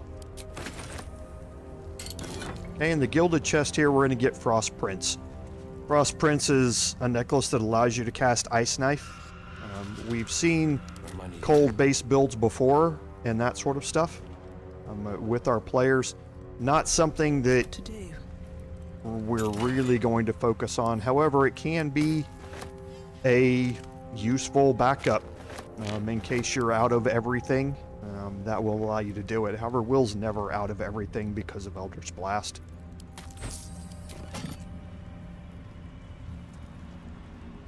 Okay. We're going to move here around the outside. And And actually, we're going to go Moving in. back here a little bit. Have Shadowheart cast guidance. All's well that ends not as bad as it could have. Then we will move out here and do some walking around. Honestly, I can't remember if there's anything out here or not. I don't think that there is, but I've One day been I'll catch wrong a break. before.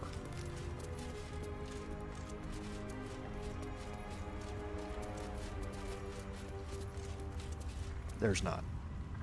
And there's no way to jump out to here or anything like that. That is outside the map.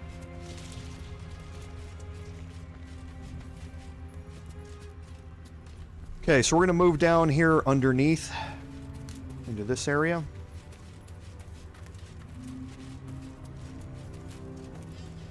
And there's a lot of stuff to search down here.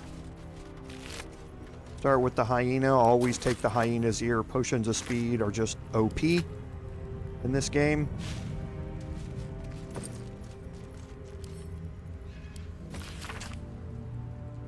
Okay, so Master Sui, or this was written to Master Sui here. Letter to his mum. You meet Mr. Lipperdiddle Swires. Send him because he's famous and good at helping people. So somebody ran away, got trapped in the darkness out here, and obviously didn't make it. There's a lot of piles of bones strewn around here that can get you a lot of various sellable things. They're just kind of strewn around in here. They don't show up on left alt. You just kind of have to move your mouse around and try and find them.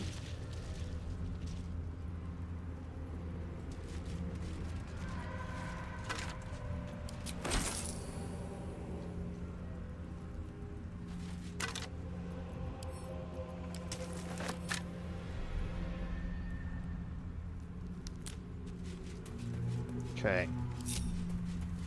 So now if we look at our map, you can see we have cleared out everything on the east side of the river. Everything is now done. We're going to make our way back over toward this area, which is going to lead us toward Moonrise Towers. And there's going to be an encounter here that is quite important and can be quite tricky to do.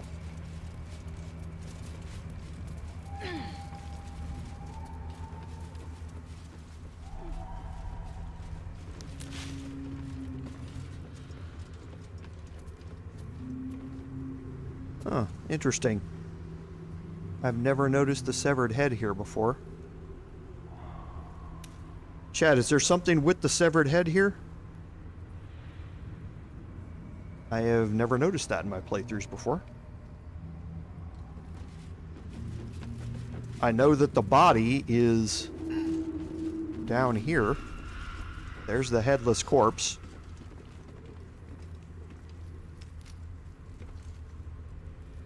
And I did search the headless corpse. Yeah, I did. That's the head of it. I don't know of any connection between the two, but figured I'd ask. Okay, so we're going to make our way back down here, and we're going to head down this way.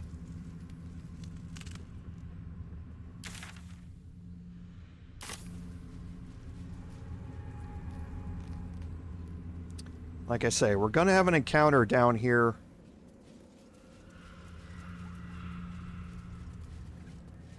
It can be a little tricky.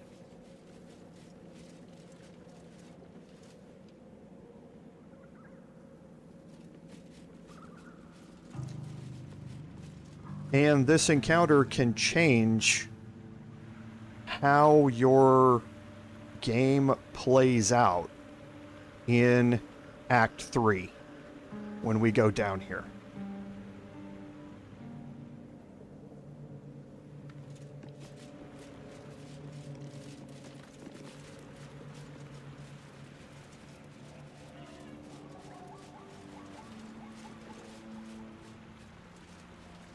Okay, so we can search some other Defender stuff of the here. people.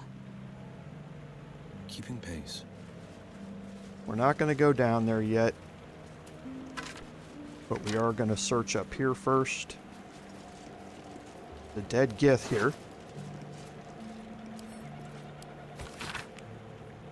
So this is another way that lets you know that if you approach this area without coming through the mountain pass, that you can go back through the mountain pass to go to the Githyanki Creche. Dark justiciars who fell long ago in service of Shah and Ketheric Thorm.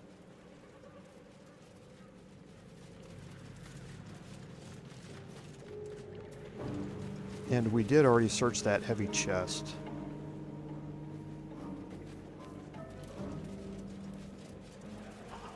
Didn't we? Yes, we did.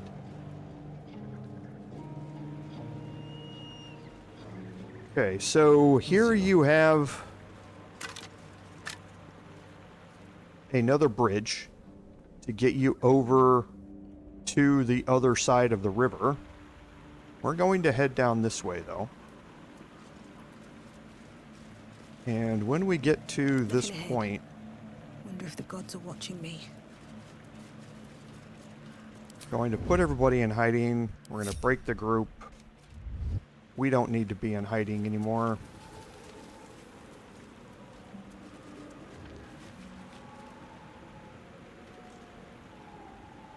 Okay. Now you can see Rolan is down here. Now remember, we had the encounter with Rolan in the Last Light Inn, and he was drunk. He was upset at losing his brother and sister, and he was going to go try and find them. And he's made it all the way down here, and you can see that we have shadow vestiges around here, and he has been fighting, it looks like, some shadow cursed entities down here. So we are going to approach Rolan and talk to him, and it's going to trigger a combat. Much depends on the initiative rolls in that combat. Now, we have another thing that we can do to try and protect Rolan here, in that we can start off by having Shadowheart cast Sanctuary on him.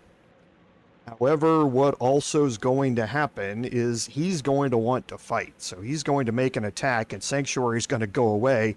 And again, it depends on where they are in the initiative rolls as to whether Sanctuary is going to protect him from some attacks or not. The goal here is trying to keep Rolan alive. Rolan is stupid, and he's going to do everything he can to get himself killed, is basically how this thing works. So, like I say, much is going to depend upon the initiative rolls that happen during this encounter. So you can just take your entire party down there, and now that I think about it, that's probably what I'm going to do. That's going to give them more targets to spread that damage around. That's probably a better way for me to play this. Can't risk being in open view. Is just to take everybody down there and just let the additional targets possibly soak up some of this. But again, the goal here is to keep Rolan alive at all costs. Best be on my way. That's curious. Forgot that one was there entirely, actually.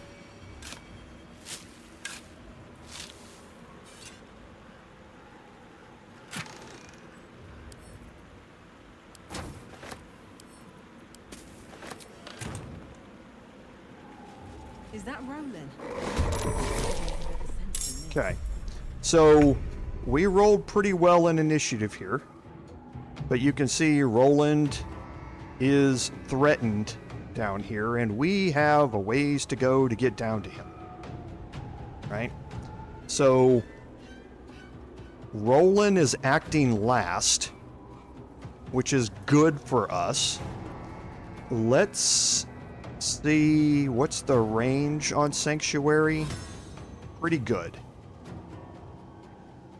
So let's cast Sanctuary on Rolan. So if the shadows go after Rolan, he's not going to take any damage. Well, he won't take any attacks from them because they just won't come after him. So let's do that. Chin up. This'll help. Okay, so now the shadows are going to focus on us. We're going to move Shadowheart up here because of her mace. She's going to get the blinded effect. I can't even catch my breath. And we're going to fight next to Shadowheart here.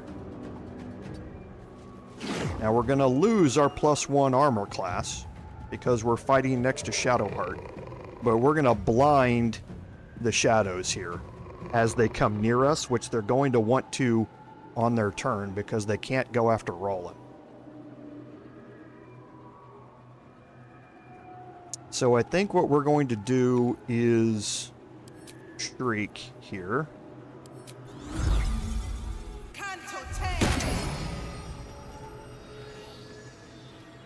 And we'll move out a little bit.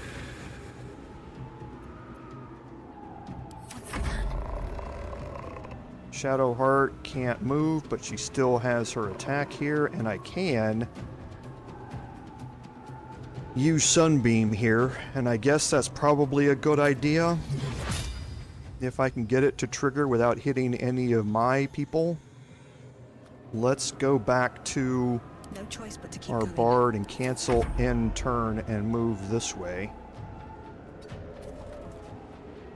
Talk to me. Whoops. Can I hit them both without hitting Rolan or myself? I can. Okay, well that ends that. God damn it all! I can do nothing right! Not a damn thing! Okay, so that fight, like I say, unless is much depends upon the initiative rolls. If you can kill both of the shadows like I just did there, then it works out easy. It seems like it's easy. However, if the shadows roll above you and you don't have Sanctuary cast on Rolan, they are both going to go after Rolan, and they have a very, very good chance of killing him outright. And in that case, a lot of things happen in Act 3 differently. Rolan has so far been kind of the comic relief, so to speak, in the first encounter in the Grove, where we convinced him to stay, which actually is important because that allows you to meet him here and have this encounter. If you save him here, that again triggers something in Act 3 later on.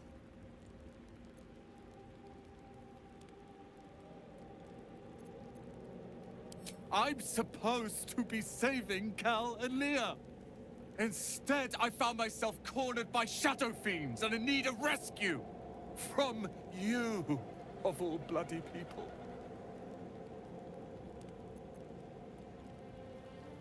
Or not hard enough. I failed Cal and Leah again. Be on your way. I'll return to Last Light. I know when I'm outmatched. Okay, so he's now going to take off. Head back toward Last Light. He's fine. He's going to make his way there without any issues. Breathe deep and move. And we going to make our way down here across the bridge, but first still have my thievery stuff on. I forgot to change out of that. Don't give me trouble now.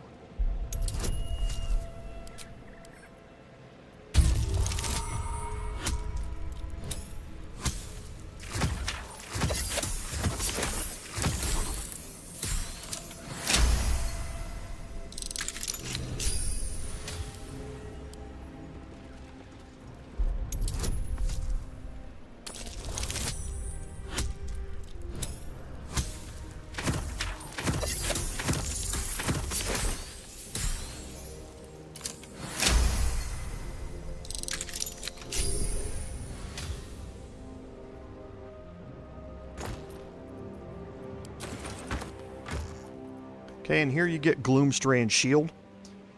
Allows you stealth +1. I'll throw it in my camp, but it's not anything that I'm ever going to use on any of my builds, especially at this point in our playthrough.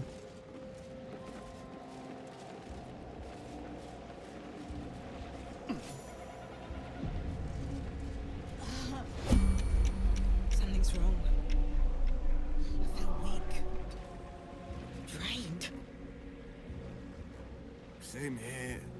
I feel Oh, cold. there you go. Forgot about that.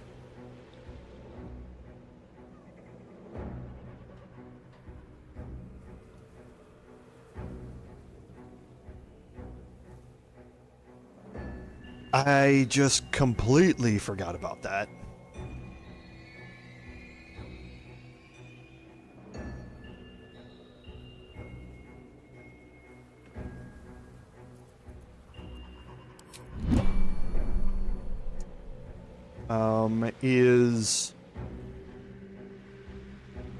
I'm not going to be able to enter into here because I don't have the lantern.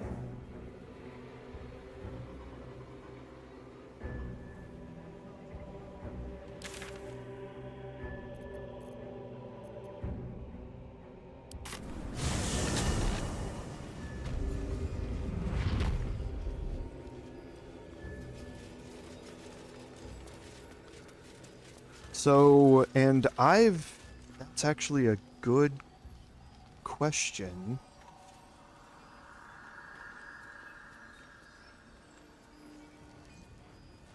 Because on neither one of my personal playthroughs did I do it this way. Did I come in from the mountain pass and betray them and have the... Our ass. Is it in my inventory somewhere? Did I already pick it up? Because I know I have the broken one.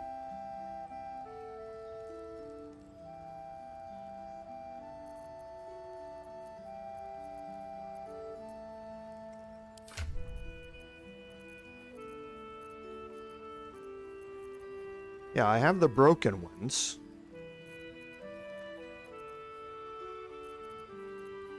Because what happens here is, remember, if you betray the Drider, which is what we did, we met up with the Drider caravan, we continued on with them at the ambush, the Harpers take the lantern with them. They don't leave it on the body of the Drider, which is where you would normally find it if you came in from the north and went to the Last Light Inn and ambushed them.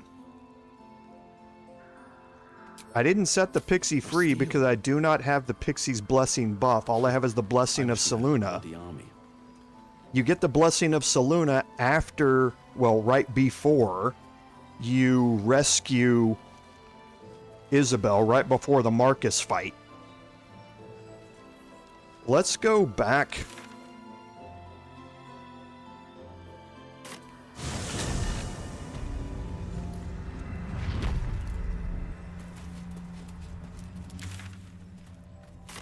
We're going to go back here.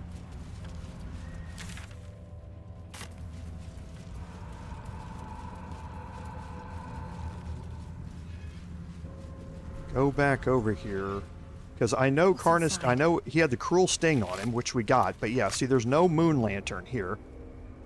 There's no Moon Lantern laying on the ground. And during the cutscene, after the encounter was over, we saw the Harper take off with the Moon Lantern. Yeah, I know I didn't, because I remember exactly what happened, and when it happened, I was wondering what was going to happen and how I was going to get the Pixie's Blessing or a Moon Lantern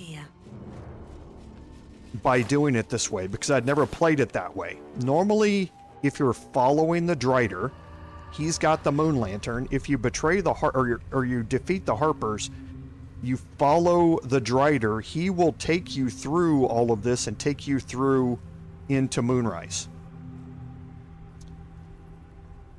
I betrayed them and sided with the Harpers, and the Harpers took the Moon Lantern, and it's not here. I can't pick it up. It's not sitting anywhere. So the question now is, how do I get it? So let's go back to the last light in here and see if either talking to Jaheira or talking to Isabel again, if one of them have the Moon Lantern, and they'll give it to me. Very well. Traitors among us. A child taken. And still I can only feel relief. If they had taken Isabel too, honesty will serve you better than charity. I blundered into their trap, and it cost us. You have the honor of making up for my mistake. I trust that you will. A search burdened by unnatural darkness. But don't let that discourage you. Okay, so like Lord Henry said, let's go up and talk to Isabel now. And see if she has it in her possession.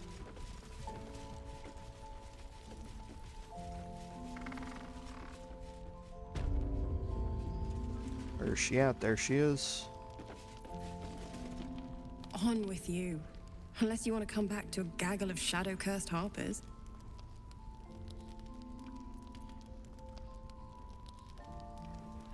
Go on, then. It belongs to the goddess Shah.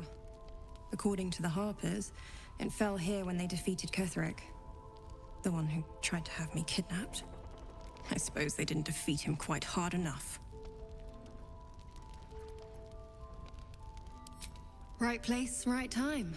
When a cleric of Selûne stumbles into a Sharan shadow, she's bound to set it to rights, at any cost. I could say the same. But perhaps we should save the trivia till we're on the other side of this thing. Promise not to die, and we'll celebrate with our life stories.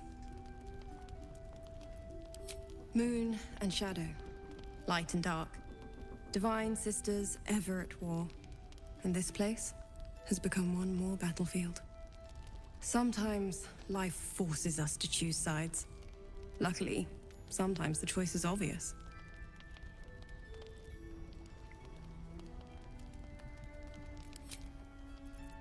Okay, let's do one more thing.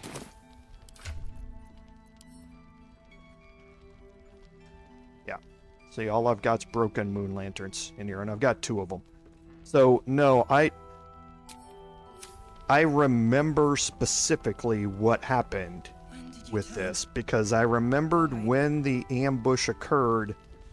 I specifically remembered seeing the Harper pick up the moon lantern and put it in his inventory. And I thought at that time, I was like, I wonder what happens now with that, and how is that going to work?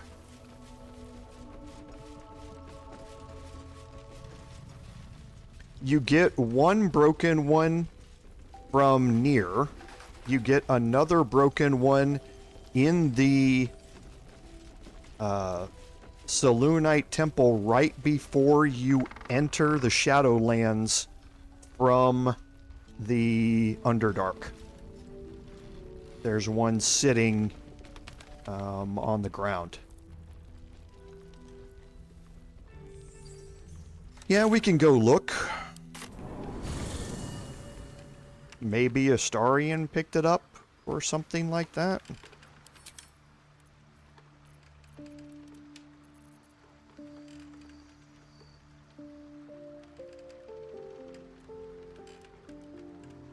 Yeah, I don't see it anywhere. Maybe I put it in my camp chest. We'll go look there. I don't think I got it.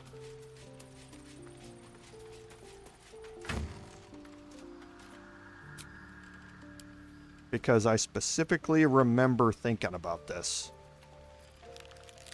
Yeah, there's another one. Another broken one.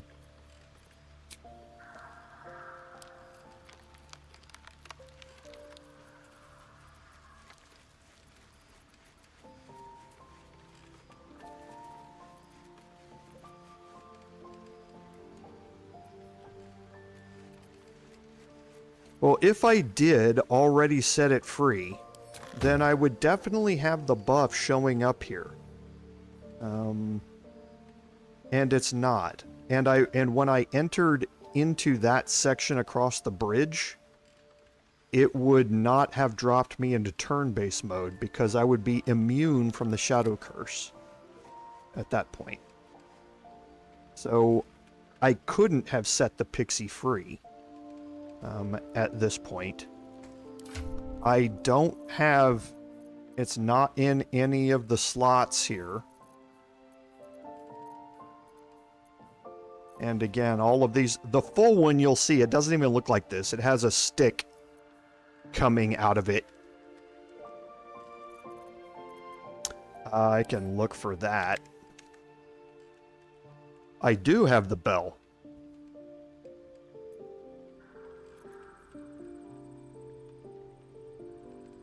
Maybe, you know, this is going to be really bad, Philip.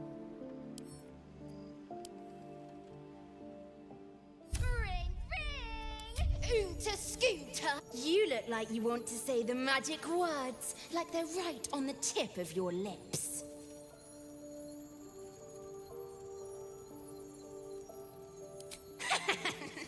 I sure love it when they beg. Okay. Alright, see?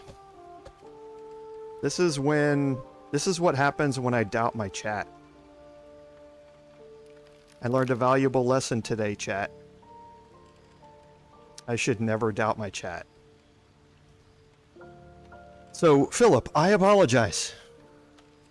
Thank you very much. You stuck with it. The fact that you swore you remembered it.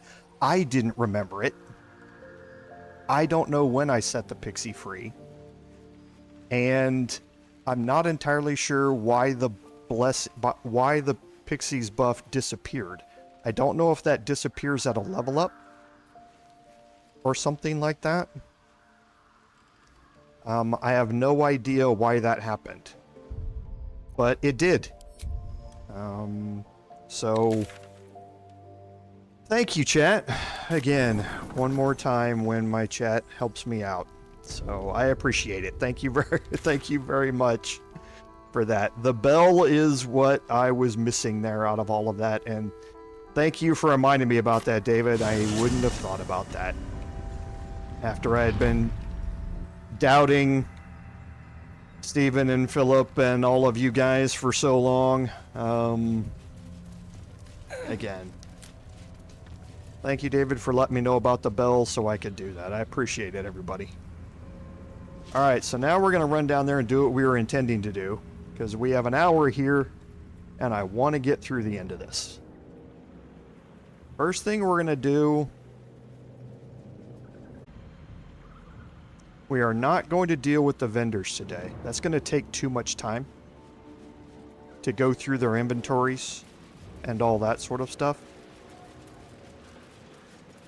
Actually, you know, we can deal with one of the vendors today, because we can just quickly pass a persuasion check and do it.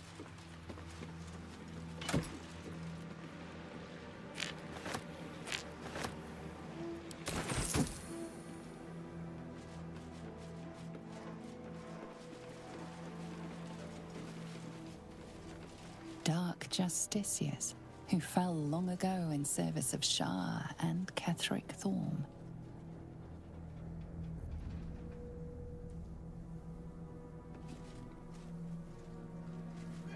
Okay, so we are around the back side of the tavern here.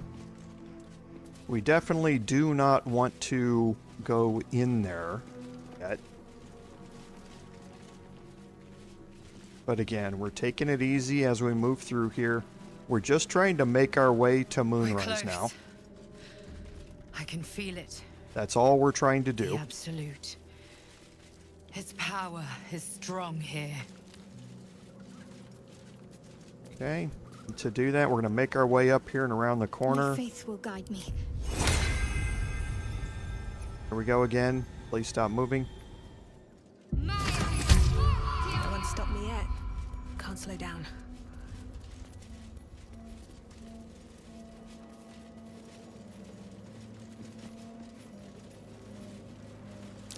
That might be worth a look. Okay, there's the dirt mound.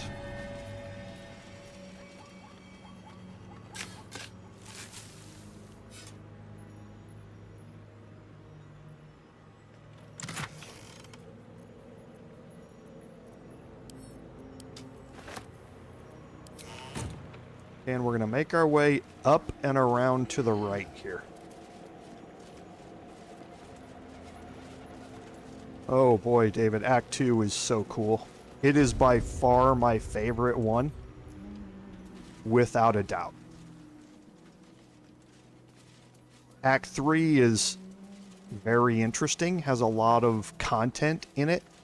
It has the most content out of all of the acts, but Act 2 is just amazing. Okay, there's the waypoint that we wanted to open up for Moonrise, so now we can fast travel back here anytime we want.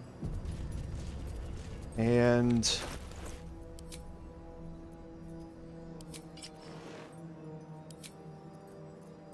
want to make sure I do not have a negative to charisma.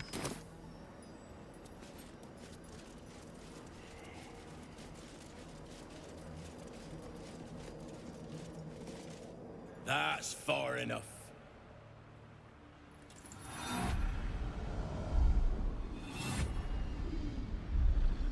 His thoughts invade your own, probing for purchase. Your parasite purrs in recognition. Ah, one blessed like myself. What news, true soul? General Ketheric's advisor went off on a field trip. Zarel's in charge till he gets back. You'll find Zarel in the audience chamber, true soul. She'll be wanting to hear from you. Let's hope this Zarel likes what we have to say. Praise the absolute. Okay, so we're just going to head in. There's a lot to do at Moonrise, even if you have taken this route and you're siding with the last light in. This is where we'll discover the secret Another of the true soul. absolute. The disciple will want to see you through the main door. We are each of us. If you have coin, then show it.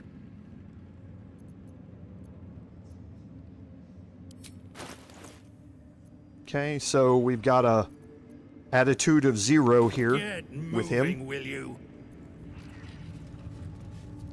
You So seek instead- arms.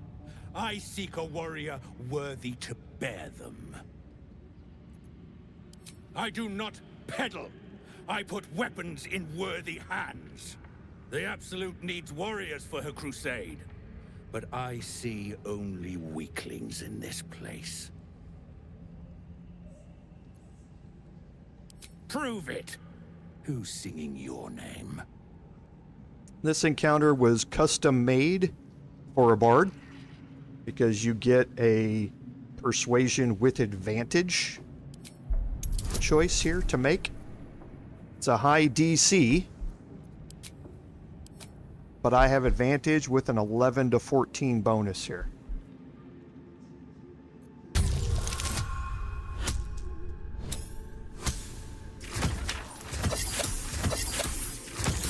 Ooh, that's a 30 roll on persuasion. I'd like to see those.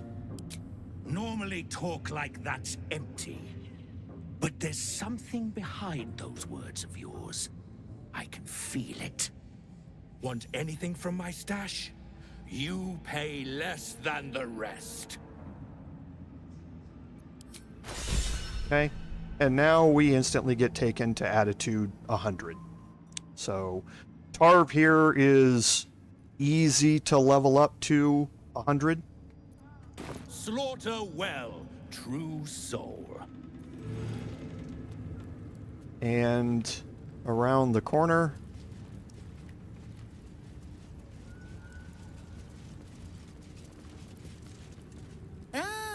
a new face come to bask in the light of the Absolute.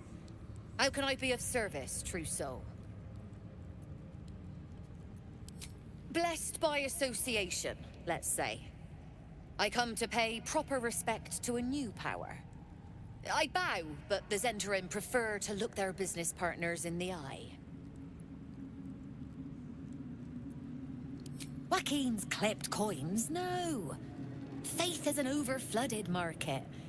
Transport, however. These faithful folk need some goods moved into the city. Our ships are obliging. Quietly.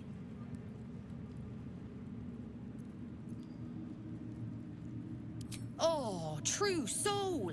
I couldn't burden your spirit with such material concerns. But I'm always happy to trade. Okay, so for Roa, we can go down the same route that we have done with others in the past, which is, right now, we're looking at something like 17,000 gold. So we can take not all of that.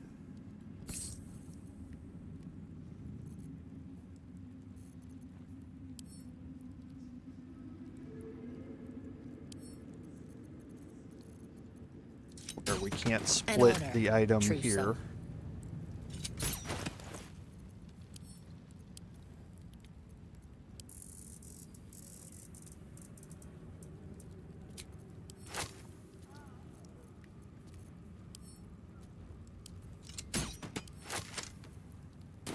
Yes, you did. Ever at your service. Okay, and if we give her 1,000 gold, that ups her to 42. So this should take her up to 84. 83. So now we'll just split off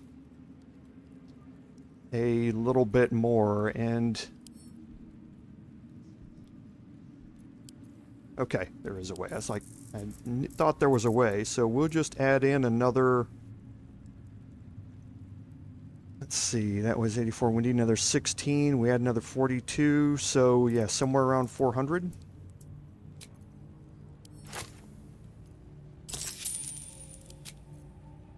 That takes us to 100. So we spent 2,400 gold out of that to get her attitude up to 100. And now we can just go ahead and start throwing in all of this stuff that we have, that we've been kind of cataloging and holding forever.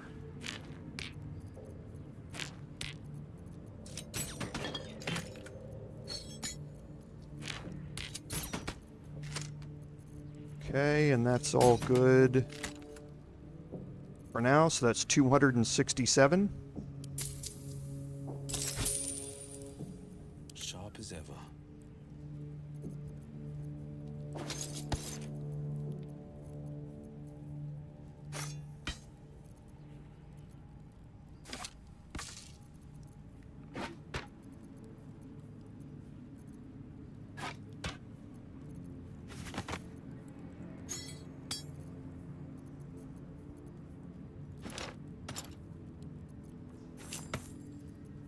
And all we're doing is clearing out our inventory here.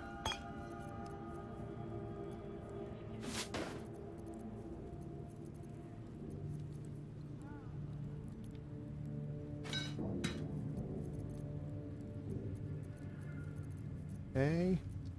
So 267 plus 920, so we've gained 1,100, almost 1,200 back so far.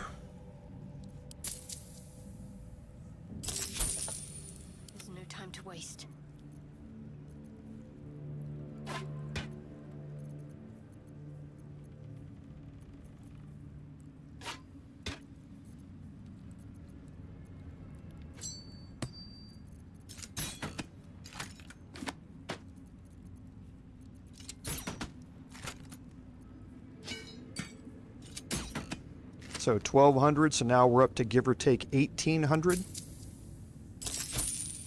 Can't give up now.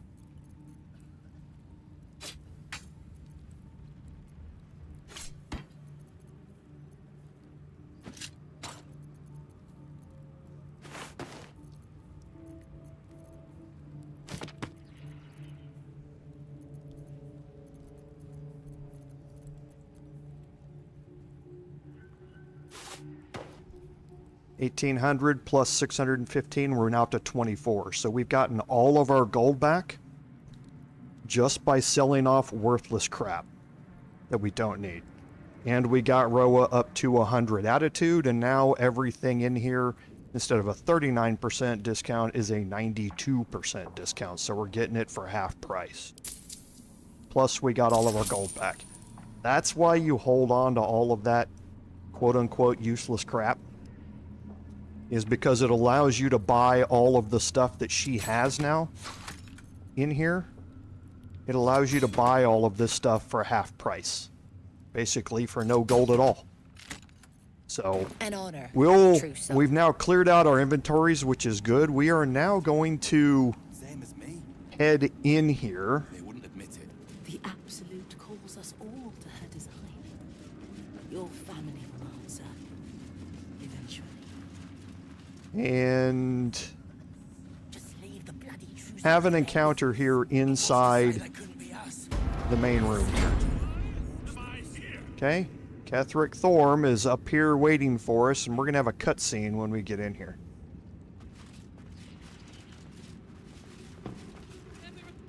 I did as I was told! Followed every order I was given! The facts suggest otherwise.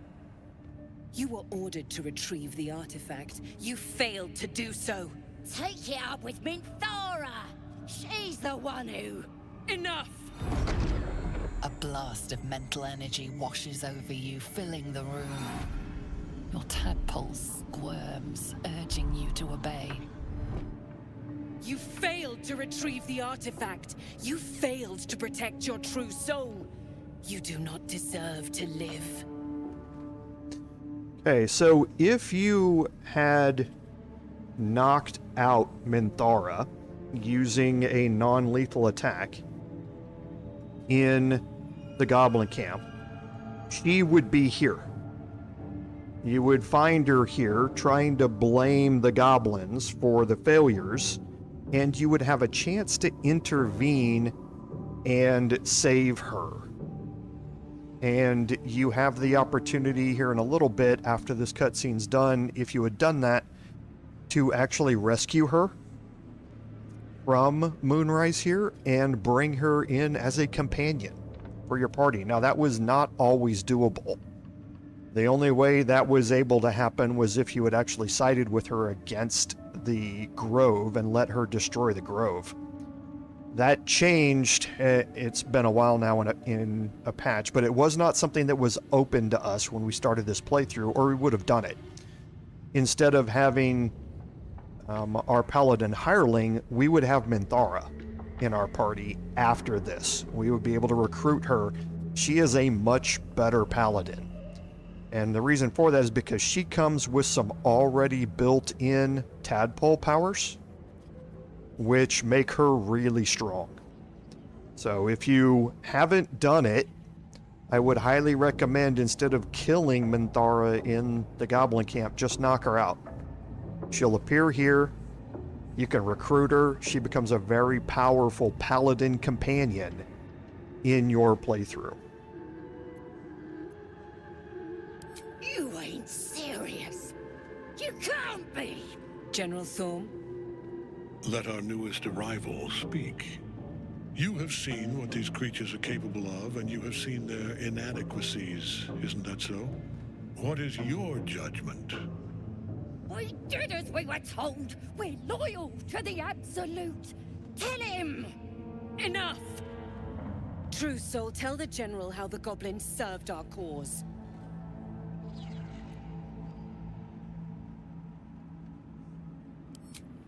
Thank you!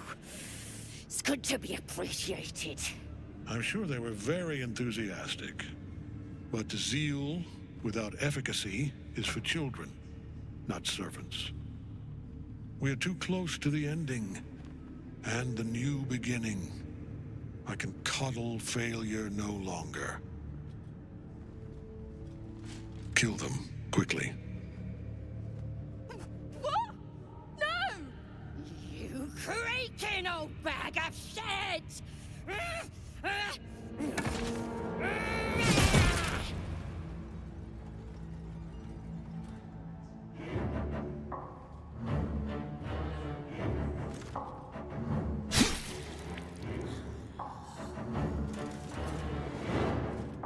I'm so sorry, my lord. She's an unbeliever outside my control.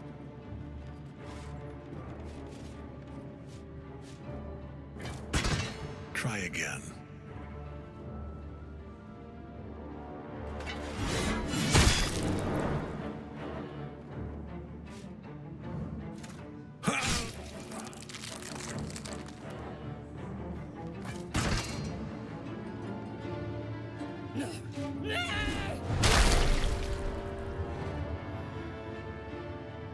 Dispose of the rest as you see fit. Or better yet, put that true soul to use. You have far more important matters to attend to. Or have you forgotten? Of course not, my lord. Thank you.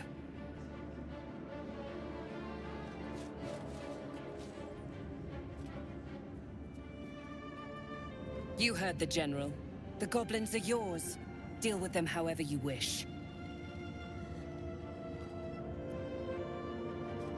Do. Have fun. Here in the seat of the Absolute's power, your authority over them is complete. They will obey any command. Report to me upstairs when you're done. Yeah, you ain't gonna do anything drastic, are ya? We've been nothing but loyal!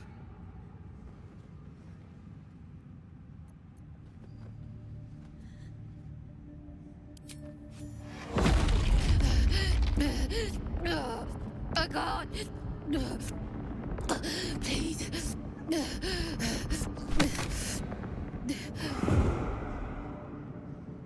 seat of the Absolute's power, occupied by a general that cannot be killed.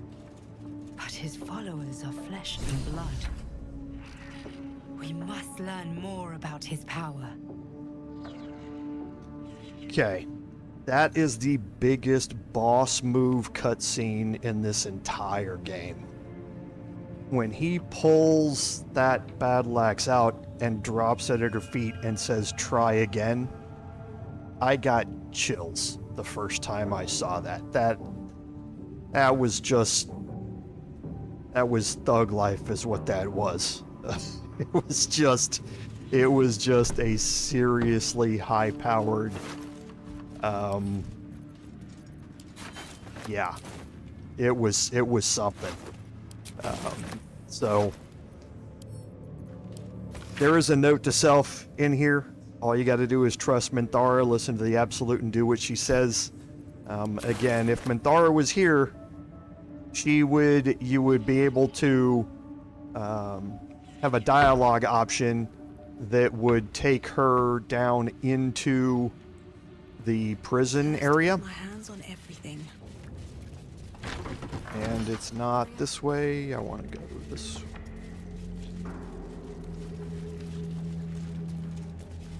Yes, I think it's this way. Yes, it is this way. Okay, and I'm going to go around the corner here, and I'm going to head downstairs. And you would be able to head down here into the prison, and you would find Minthara up here being interrogated by a couple of, or actually you would find her here. I take that back.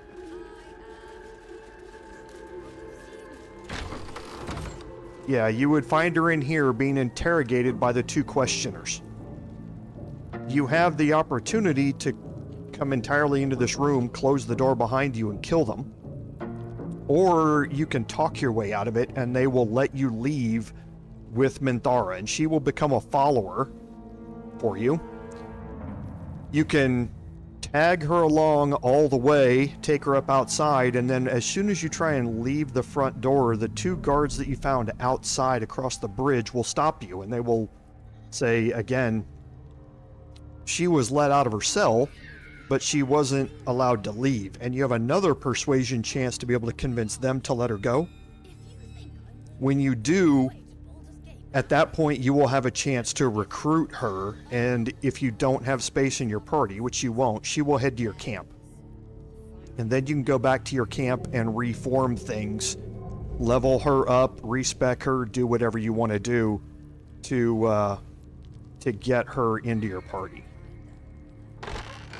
I did not have that option because it wasn't a playable option for me at that time. But we're going to head down here into the prison.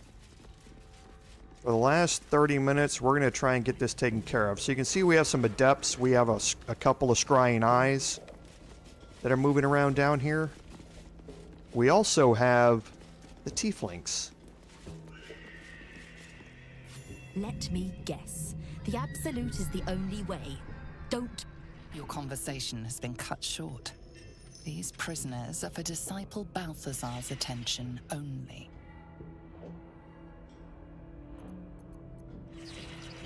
Okay, so they don't want you to talk to any of them. You've been let off with a warning, but you will not be so lucky next time. Okay, this is Leah and Danis. If you don't remember the names, this is Rolan's brother and sister. Okay, if we come farther down here, Wulbren, who we've been asked to rescue, is also down here in this area. But again, we have a lot of guards down here who are not appreciative of us talking to any of the prisoners. And we're going to deal with that.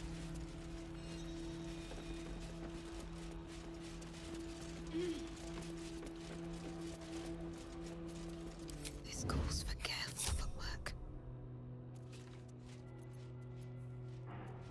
Oh, my hand slipped. Should mind my step. Okay, now the additional cultists, the adept's going to come in and knock them out of hiding. So, fully expected that. I'm going to wait for her to leave.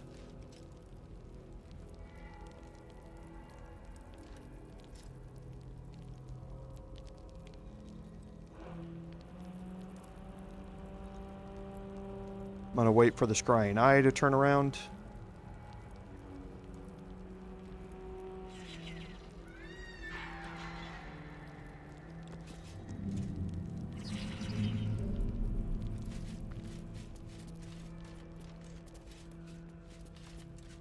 Okay, why is she not leaving?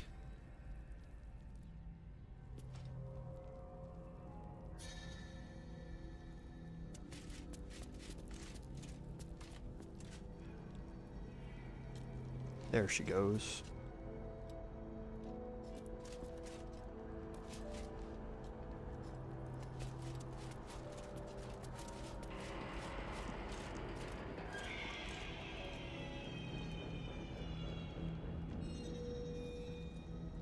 I would prefer to do this one-on-one, but I have zero problem taking you both.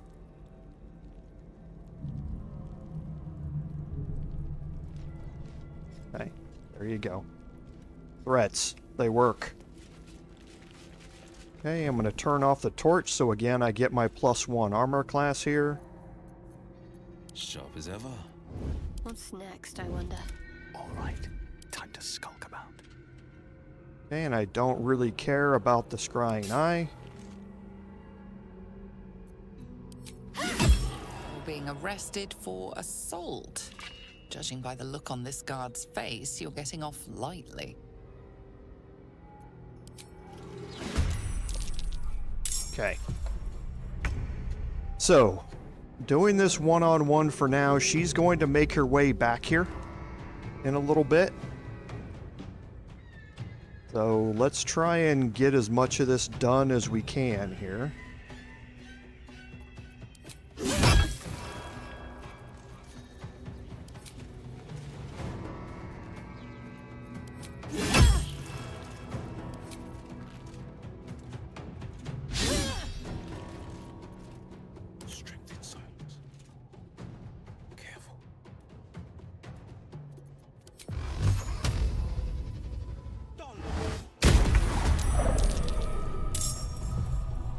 Okay, I didn't expect that to bring all three of them into combat.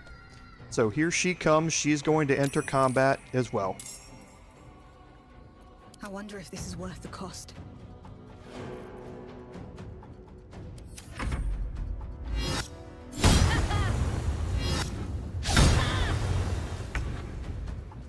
And that's why you make that attack with her. The Zealots are paladins. So those were both divine smites that were coming in on me. Okay, so if they land, they do a lot of damage. I just wasn't expecting to take any damage with a 24 armor class. Okay, so let's see what I have here in the way of getting that 18 meters. I doubt I can make it that far, but let's see how far I can make it.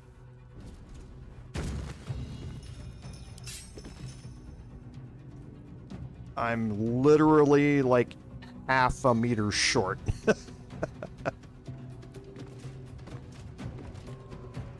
Another step forward. Yeah, literally look at that. Just the tiniest bit short. So I'm going to have disadvantage on this. Oh, I'm still far enough away. Okay. No holding back. So not too worried about Will with anything here. I'm just going to keep him out of line of sight. Concentrate.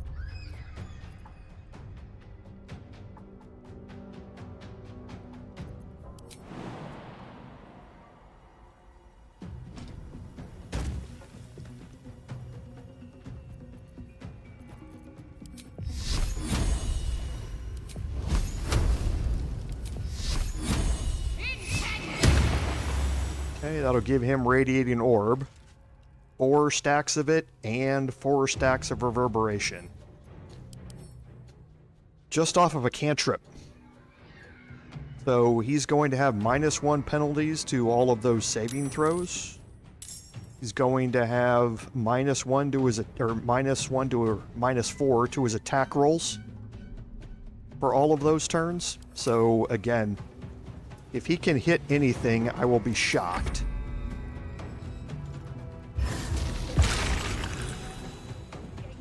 I swear it.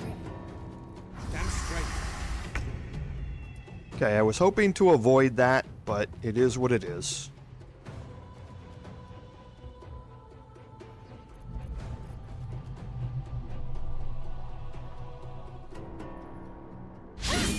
Okay, I didn't need a critical miss. I didn't need a second miss either.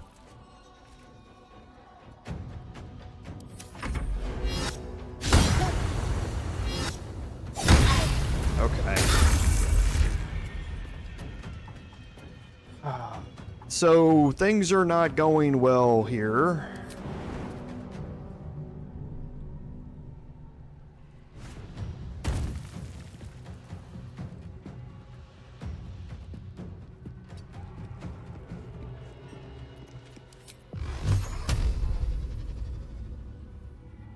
My path is just barely interrupted by that.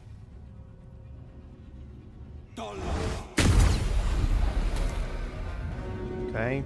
And you see what happens when he lands a smite. It hurts. What should I do? I just honestly wasn't expecting him to even hit me with all of that reverberation stacked up on him. That didn't make a whole lot of sense. You know, I'm actually curious about that. What he rolled.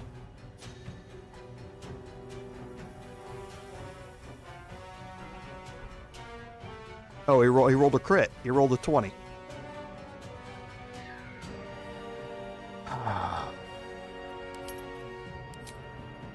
The luck just never ceases to amaze. Take you.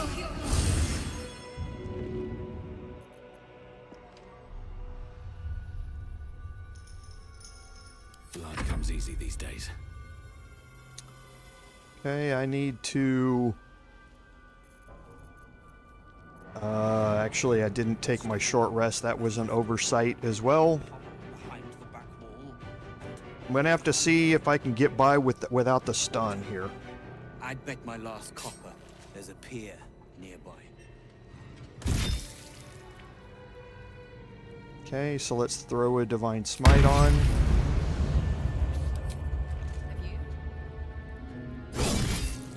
Okay, so it did stun me.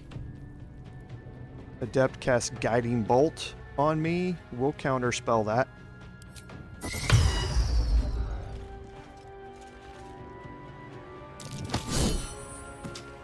Really?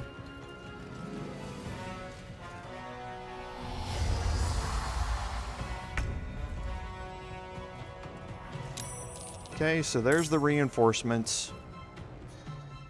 So I figured the Warden would come out after that. So now we're going to go back to fighting like normal here. So let's throw up our darkness and start going from there.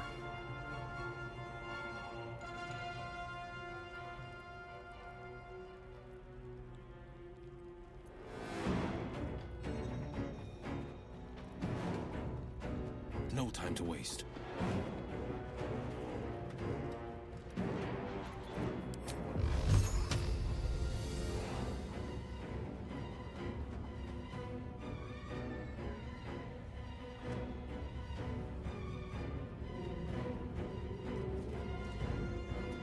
We're both gonna have to go on her.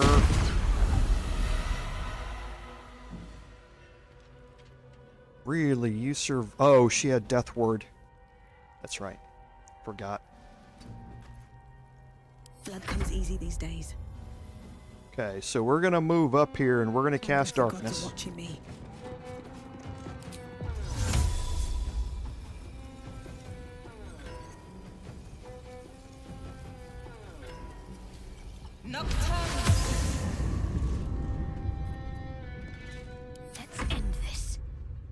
And I'm just gonna move Shadowheart into the darkness to protect her from ranged attacks.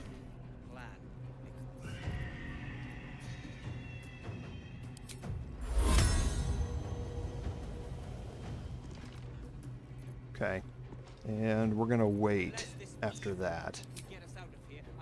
She can't cast this while she's inside of it. Yes. Still breathing. Okay, and Kerz, you're going to do nothing. You're just gonna move over here and get ready to accept the attacks that are coming in.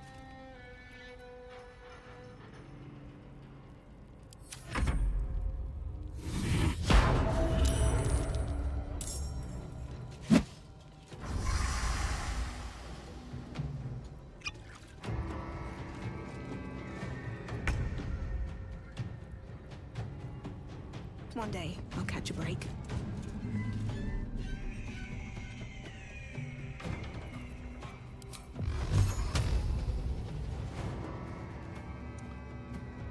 Path is interrupted there.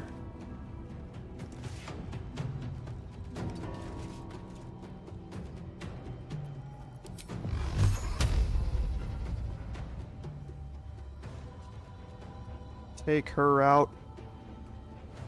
We'll start working on the Zealot as well. Oh, wow, she just doesn't die.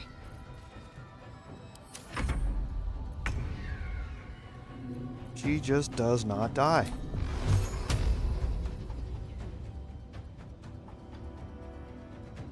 Let's see if we can move Wyll up. Yes, we can. We got plenty of movement.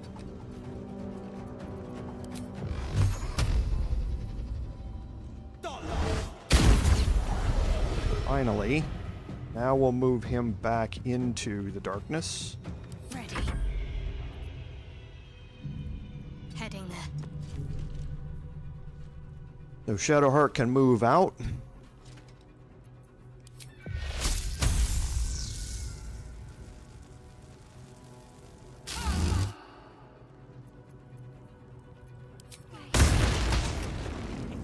Now she can move back.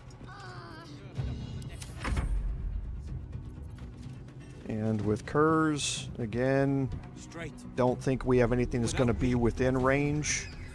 So we're just going to wait.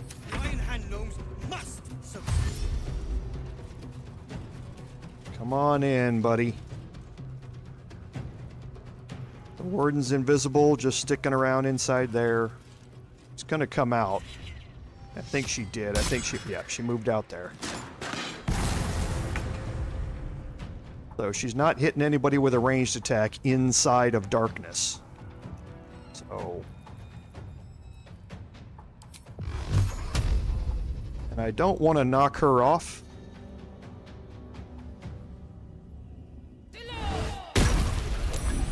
But I'll just keep knocking these idiots back all day long. Holding back.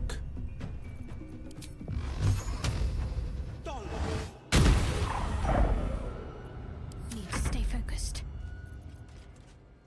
We will move out.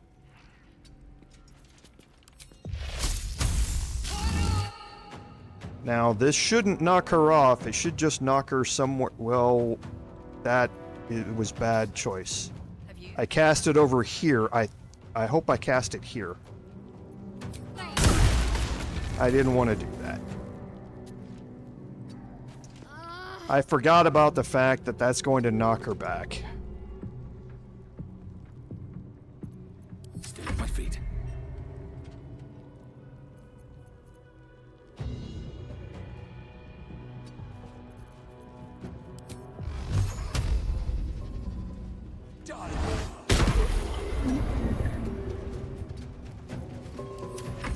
Go ahead and dash. Get to me again.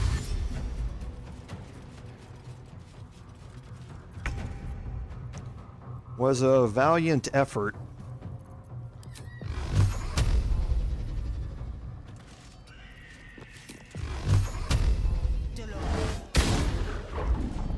No holding back.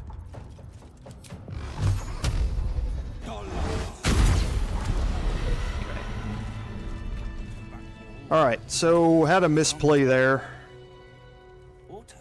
That's actually a good question. Can I turn that off? I can. No, that's Lathander's light. I can't turn off that effect that goes along with that because of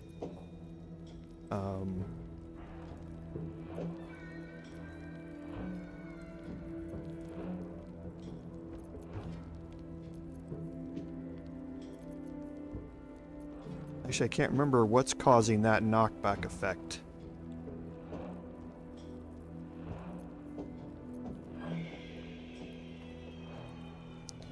Reverberation doesn't do it.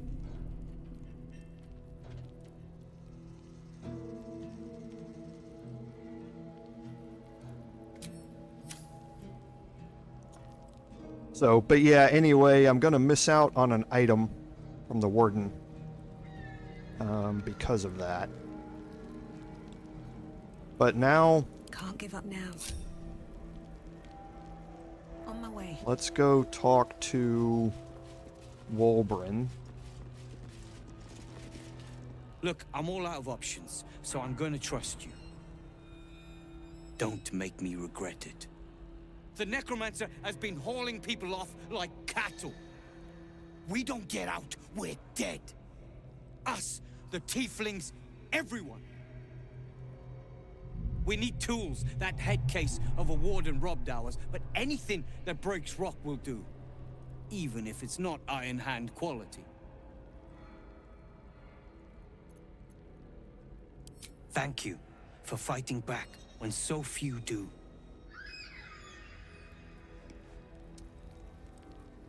Yeah, that's disappointing. About the warden.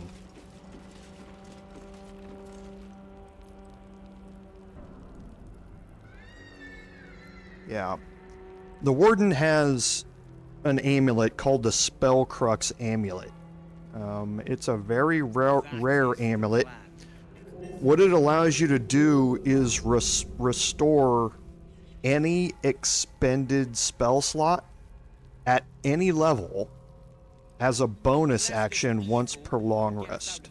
I don't want to So if you have it on your spellcasters, then once per long rest as a bonus action, you can restore anywhere up to the highest level spell you have. If you have it on your paladin, that gives you an additional divine smite that you have access to when you might need it. So it's a powerful amulet to have. And that's why I did not want to knock her back, and I just simply forgot about the stupid knockback effect from Call Lightning.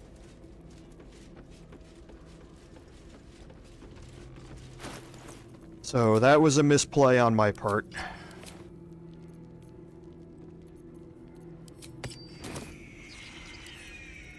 Come on, open up.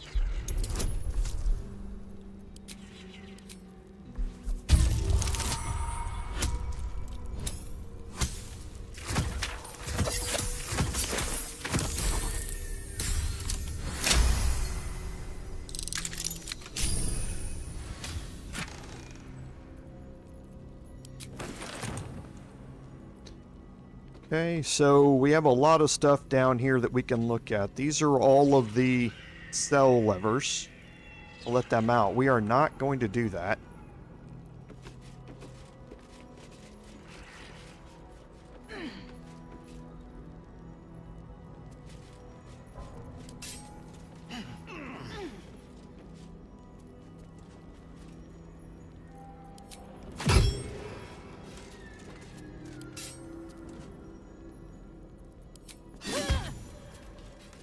Okay, we're just going to get rid of the scrying eye.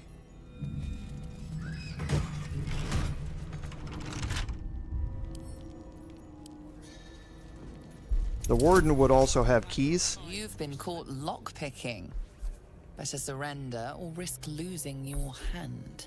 He came down here. No, he didn't. They didn't come up here yet.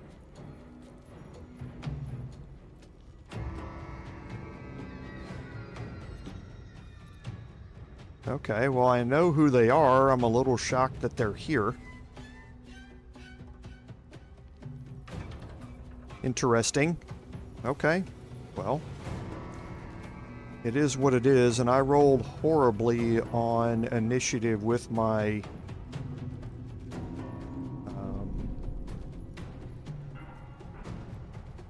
bard.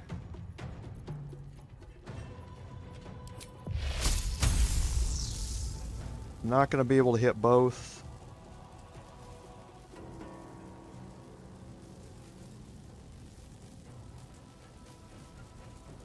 Time to deal some punishment.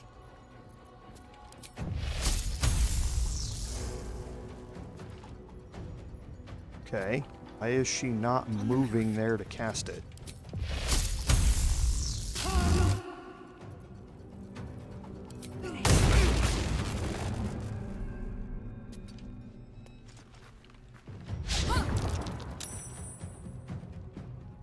What is happening here? I moved away, and because he's sitting at the bottom of the ladder, the top of the ladder is the same point in space as far as the game goes. So when I moved away from the ladder, it triggered an attack of opportunity from Zealot Zira, even though it shouldn't have. And when they missed their attack, it stacked up reverberation and knocked him prone. Another movement bug thing here that I don't like. No choice but to keep going. Okay, we're gonna hold our turn here. We're gonna cast Darkness immediately.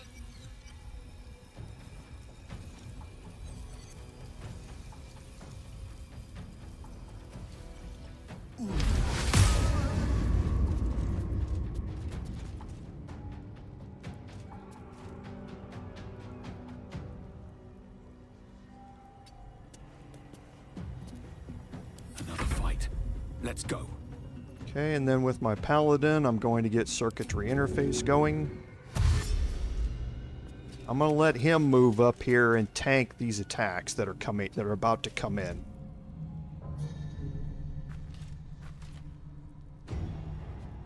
Actually, I'm gonna move back a little bit here.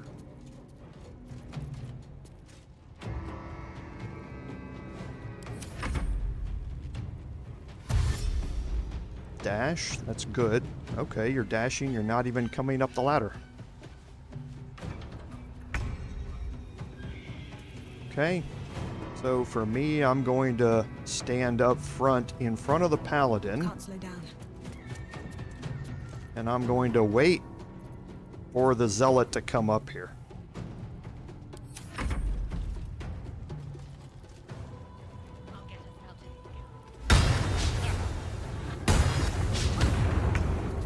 What is happening here?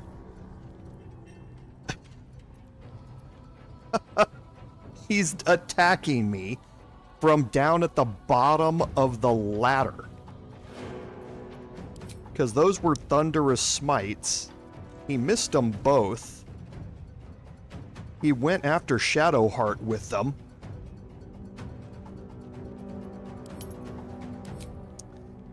They should.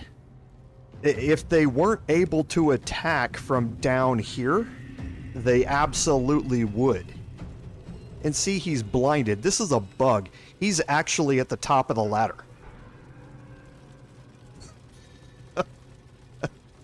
This is the weirdest thing. I've never run into this before. I think the game is coded because it doesn't take any movement to climb a ladder. If you click on a ladder, you can see it's 5.6 meters for me to reach the top of the ladder, 5.8 meters. Down at the bottom, it's 5.5.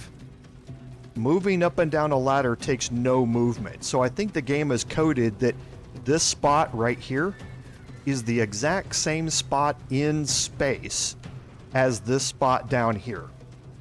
So as far as the game is concerned, when he is standing down here at the bottom, he may as well be standing up here at the top. So right now, he's not actually down there.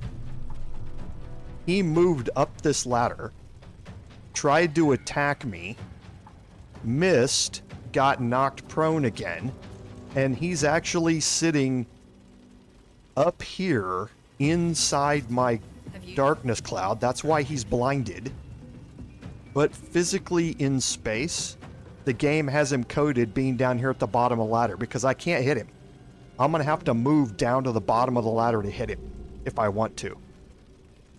But he can constantly be getting attacks on me over and over and over again. So I'm going to move back away from the ladder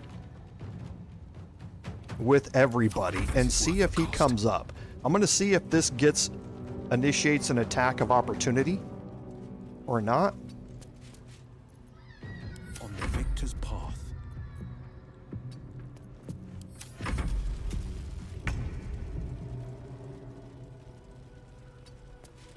And I'm going to wait and see what he does. Okay. Yeah, see? He's down there physically, but the game says he's directly above. So he's sitting like right here, as far as the game is concerned. This is so messed up. So this is going to be interesting.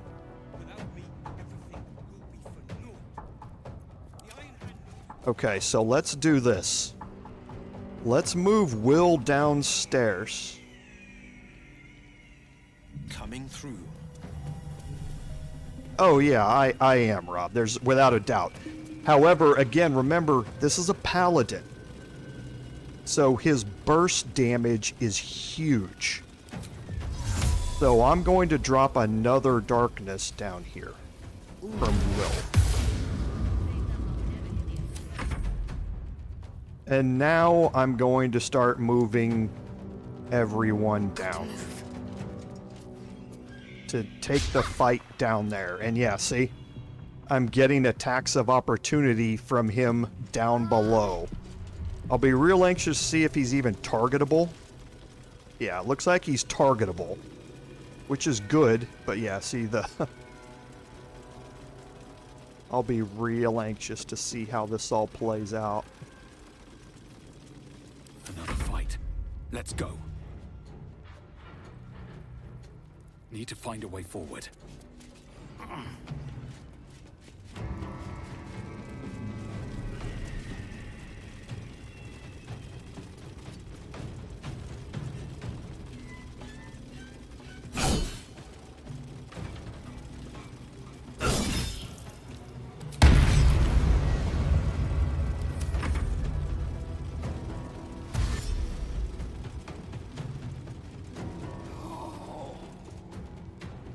That was a mistake.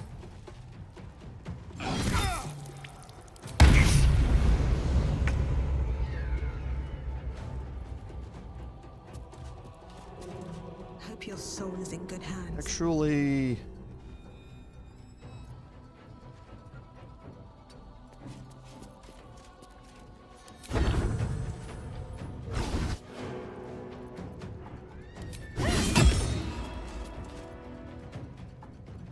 Okay, so that triggered Death Ward. I'd make my last call.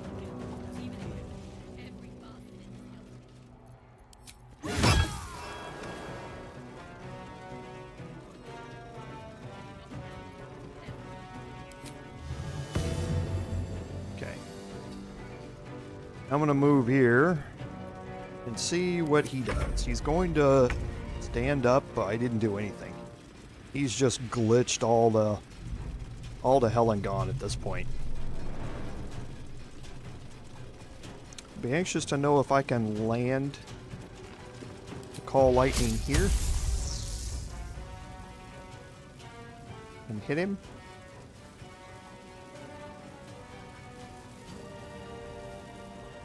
I think I can. No mercy.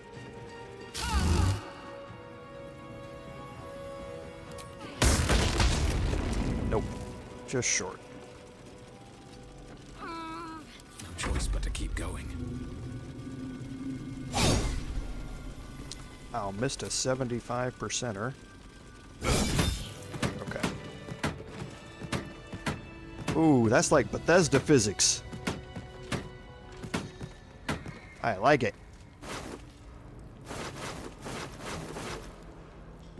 Oh, yeah.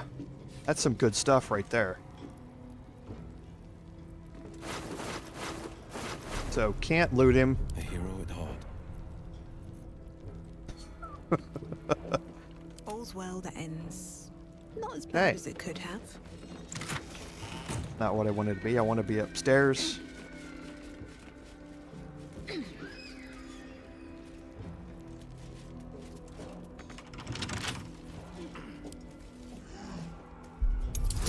It's not a glitch, it's a feature. Yeah, that's exactly right.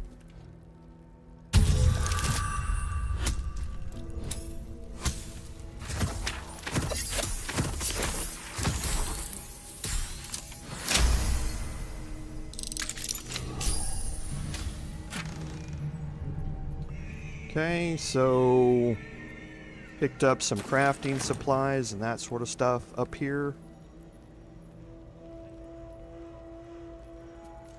But here on the desk is what we're looking for. Wolbran's hammer. He said that he needed tools.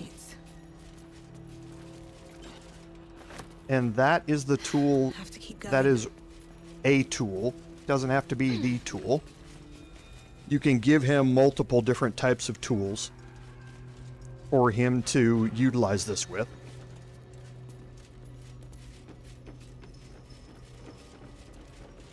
Okay, but that is the tool that we are going to need for our next live stream. That gets us to the end of this live stream, and it's a great point to make the cut. What's going to happen next time is, remember I said at the start of this when we did the level up that we were going to have a respec with Wyll. The reason we're holding off on that respec with Wyll is because we want to rescue the tieflings. We rescue the tieflings at the same time we rescue Wulbren.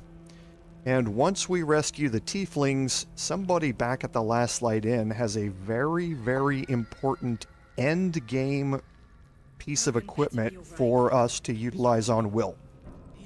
And that is going to help determine how his respec goes. So we are going to get into that next week when we get to the Bard live stream again. Remember that in 1 hour, we're going to take a little break here. Give me a chance to rest my voice and get caught up on things. But in 1 hour from now, we're going to start the Paladin live stream.